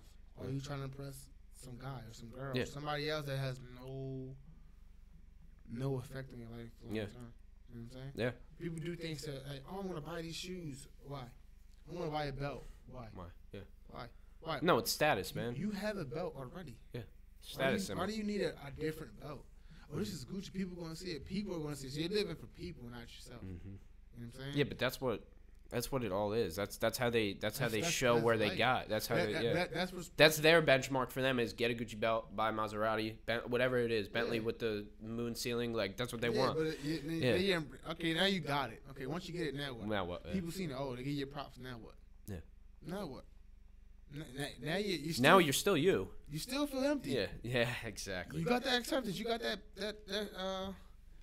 I shop at thrift stores, man. I shop at thrift stores, honestly. Yeah, release, you know I don't care. Yeah. You got that release in your mind. Yeah. But now what? I did it, man. I had the car. I had the shit with the big ass fat wheels and the lower to the ground. It looked all cool, and it was cool. And so I can pull up. Yeah, now you got to maintain it. So I can pull up, and I can, people will look at it and think it's, whatever, just for the status, for the symbol, right? Now you got to maintain it. Yeah, now I got to maintain it. And what did I do? I changed it back because I realized that's not me. Yeah. If I want to be the center of attention, I'm doing something wrong. I want the attention to come to me without even me having to do it. Exactly. I don't want to have to call it over. Yeah. It should gravitate. That's why I don't push people on my music. I don't want people. There's friends that I have who are some of my best friends. They don't really. It's not their style. Then don't listen to it. Like, just don't. I don't want you to. Go listen to somebody else who you like. Because people are gonna gravitate towards me who like my style. I agree. Yeah. And if they don't, they don't. It's fine. You're gonna get way more when you let it come to you. Yeah. Exactly. Yeah. When you force it. And it feels right when it comes to you. When you force it. Yeah. When you push it on somebody or you push it to come to you, that's when you know you're doing something wrong. Yeah. You know what I'm saying? If you gotta feel like you gotta force anything, I want you to force sex is rape. Yeah. Just saying, but I'm just saying, if you gotta force it, you know what I'm saying? If it doesn't fit, it doesn't fit. It's not meant. You can't put it. No, but the thing is, you're gonna know once you're in there. You're gonna know once you forced it. You're gonna know that. Like, I've been in jobs where I go, oh, this is not my job. Like, this is not a job I have to do. That's what I was doing when I was younger. Yeah, I was going to get a job in a kitchen. I walk in the kitchen. I'm like, I need to be in a shop. Like, I'm a mechanic. This is not what I'm going to do. There's nothing wrong with being a janitor, but when I was doing it, I felt like, man, this is some bull. Yeah. I'm sitting there vacuuming, people walking past me, looking at me sideways, like they're better than me, this and the third. And I'm in my mind thinking, like, yeah, they are better than me because look at what I'm doing. Yeah, I'm the janitor. You know what I'm saying? That's how it made me feel. I wasn't saying it for people. Yeah. But I'm saying that's how it made me feel. Like, I have way more to offer than just this. Yeah. I have a way bigger mind. That's why I'm not going to be a mechanic for the rest of my life. Yeah. Because if I can go work 30 hours a week and still go to school full time, that means I'm not going to be a mechanic for the rest of my life and still pursue this music shit and make this podcast. Exactly. That means that I have so much more value to offer the world than how I can turn a wrench and somebody's just making money off me. Agreed. They're making $50, $60, $7 an hour off me and paying me $13, $15, So I'm going to be the guy. That's what you gotta I'd rather be in the hole before I accept that job of making somebody else. Exactly. The whole thing is if you're making enough money to pay me $15, $16, $17, $20, $35, $45, $50, $80 an hour, how much are you raking? Yeah. That's it. Yeah. If you have the money to offer me a deal or a contract to pay me, I don't know, $1 million sum, how much are you planning to make off of me? Yeah. I mean, that's what all these records. And that's what it's about. If I give you $1 million, but I can make $10 million off of you, I'll gladly give you $1 million. I just made $9 million income off of you plus my money back. That's it. Yeah, and they're gonna put you in debt too. And now you're gonna make $9 million off you, put you in debt. And now you have to pay me contractually until you're out of this contract. Yeah. That's absurd. That's a record game. If I'm worth $500,000. Yeah. That means that's why I ain't signing no deals, man. You're probably gonna make $5 million off of me. Yeah, that's it. Easy. You know what I'm saying? If you give me $20 million up front, anything intellectual property like that, you're probably gonna make $120 million off me. Easy. That's just something. And if you start viewing life that way, you put more value on yourself. Yeah. So that's true, man. So what's next? You're doing a podcast. It's called What's it called? Raw Juice. I'm starting a podcast called Raw Juice. Called Raw Juice. What's the gist of it? What are you going to talk about? It's something similar to this. You know what I'm saying? But we're going to have different topics. Yeah. You're going to have like segments and shit like that. Segments, yeah. She's going to have get certain segment. people on. Okay. Yeah, I'm going to look. Maybe we get a little Sully segment going. Oh, yeah, of course. Little Bop segment. I'll cover some music or something. Yeah, I mean, if that's what you like, I mean, you're always invited, bro. Cool. Always. Sounds good to me, bro. I plan to, branch out. We're going to talk about all types of things. Money, sex, religion. Yeah. You name it, it's going to cross the podcast. Because everybody has different opinions. Yeah. You know what I'm saying? And everybody's been through so many different things. So, that's going to be that's going to be such a good positive experience for people too. That's something to look forward to within the next few months. Yeah. You know? I'm also writing a book. Poetry book? A poetry book. Self-published? I haven't have a title for it yet. Okay. I haven't named it. I was leaning toward something like basically like memories on paper, something like that. Yeah. Yeah, that was the first raw title I had for it, memories on paper. But gotcha. I don't think I like that. You'll find a way to like twist it and make it more. Make it more Joe. Yeah. I'm making That's good. Making moves. Yeah. You know what I'm saying? Even if it doesn't have to be monetarily, it's more like for me. Yeah. You know what I'm saying? Doing what you want to do. Yeah. So and I think the podcast is a perfect thing for you to do. You're obviously good at sitting down and talking. And, for sure. And you can keep people's attention, whether it's on a podcast or in class, or it's just talking a conversation with me. So I think that's perfect for you. I'm really hyped that you're doing it. Oh yeah. Because that's awesome, man. Like, I'm like, I get so many messages of people who I wish they would start and they don't, and it hurts me that they don't, because it's the easiest thing that you can do is start. And I'm definitely that's what I tell people. I'm just getting the monetary thing straight. And once I get everything purchased, just best believe within the next week I'm gonna start it. You know what I'm saying? Yeah. So it's just, for me, it's like I'm not gonna put myself in a hole. As the money comes in, I'm gonna dole it out to do that. You know what I'm saying? Because you could still, like I said, I'm getting paid for plays now, and who knows, and I have people with companies who I'll probably start plugging and doing some advertisements for them. And the problem that I've had recently is I've had two people bail on me. I had one person not text me back after saying they wanted to get on 3 times, setting it up 3 times, not texting me back, offered to go pick them up, still didn't. Nothing. I went out of my way, and I had another guy who's like, I guess he's friends with some people I'm friends with, lives a pretty interesting life. He said he wasn't ready. So that's been the toughest struggle for me, is to get people. I have no problem sitting down and doing it. I'll do it by myself. It's just not that interesting. You know, I could talk forever, but so I wish you the best of luck with it, and I'm hyped to get on it. You can come back anytime on here. I'm gonna start just circling the old guests back, because I've been DMing people for weeks trying to get people on here. Anytime you want me to come back, let me know. You know, we do it the same way we did it like today. I'm always down. Yeah, sounds good, man. Anything you want to talk about, you know what I'm saying? That's an hour and 51 minutes right there. Time flies on the podcast, man. I didn't even know. It didn't even feel like an hour. Yeah. So where can I find you at on Instagram? __ juice 13. Gotcha. Find me on Twitter. And you'll be putting out, once your podcast gets rolling, you'll be putting stuff up on there. Oh, for sure. Okay. I'm gonna. Twitter too. Yeah. I'm gonna open up a page, and I'll put all your links. I'll put all his links in the description and everything. Looking for me, you know what I'm saying? I got some weird ass tweets if you're looking to laugh. For real, I'm all about funny stuff. But also, I'm about serious stuff too. So I mean, I'm always down to come back and that's it, man. Thank you, Joe. Appreciate it, man. That's awesome. Let's get the class. So this has been for real, man.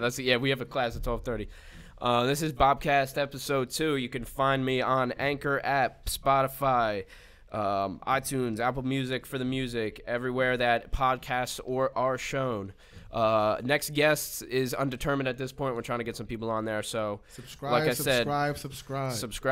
Like this video at _ juice 13 at SullyBop SULLYBOP on every single platform, even the ones nobody uses. We are out. This has been BopCast episode 2. That is it.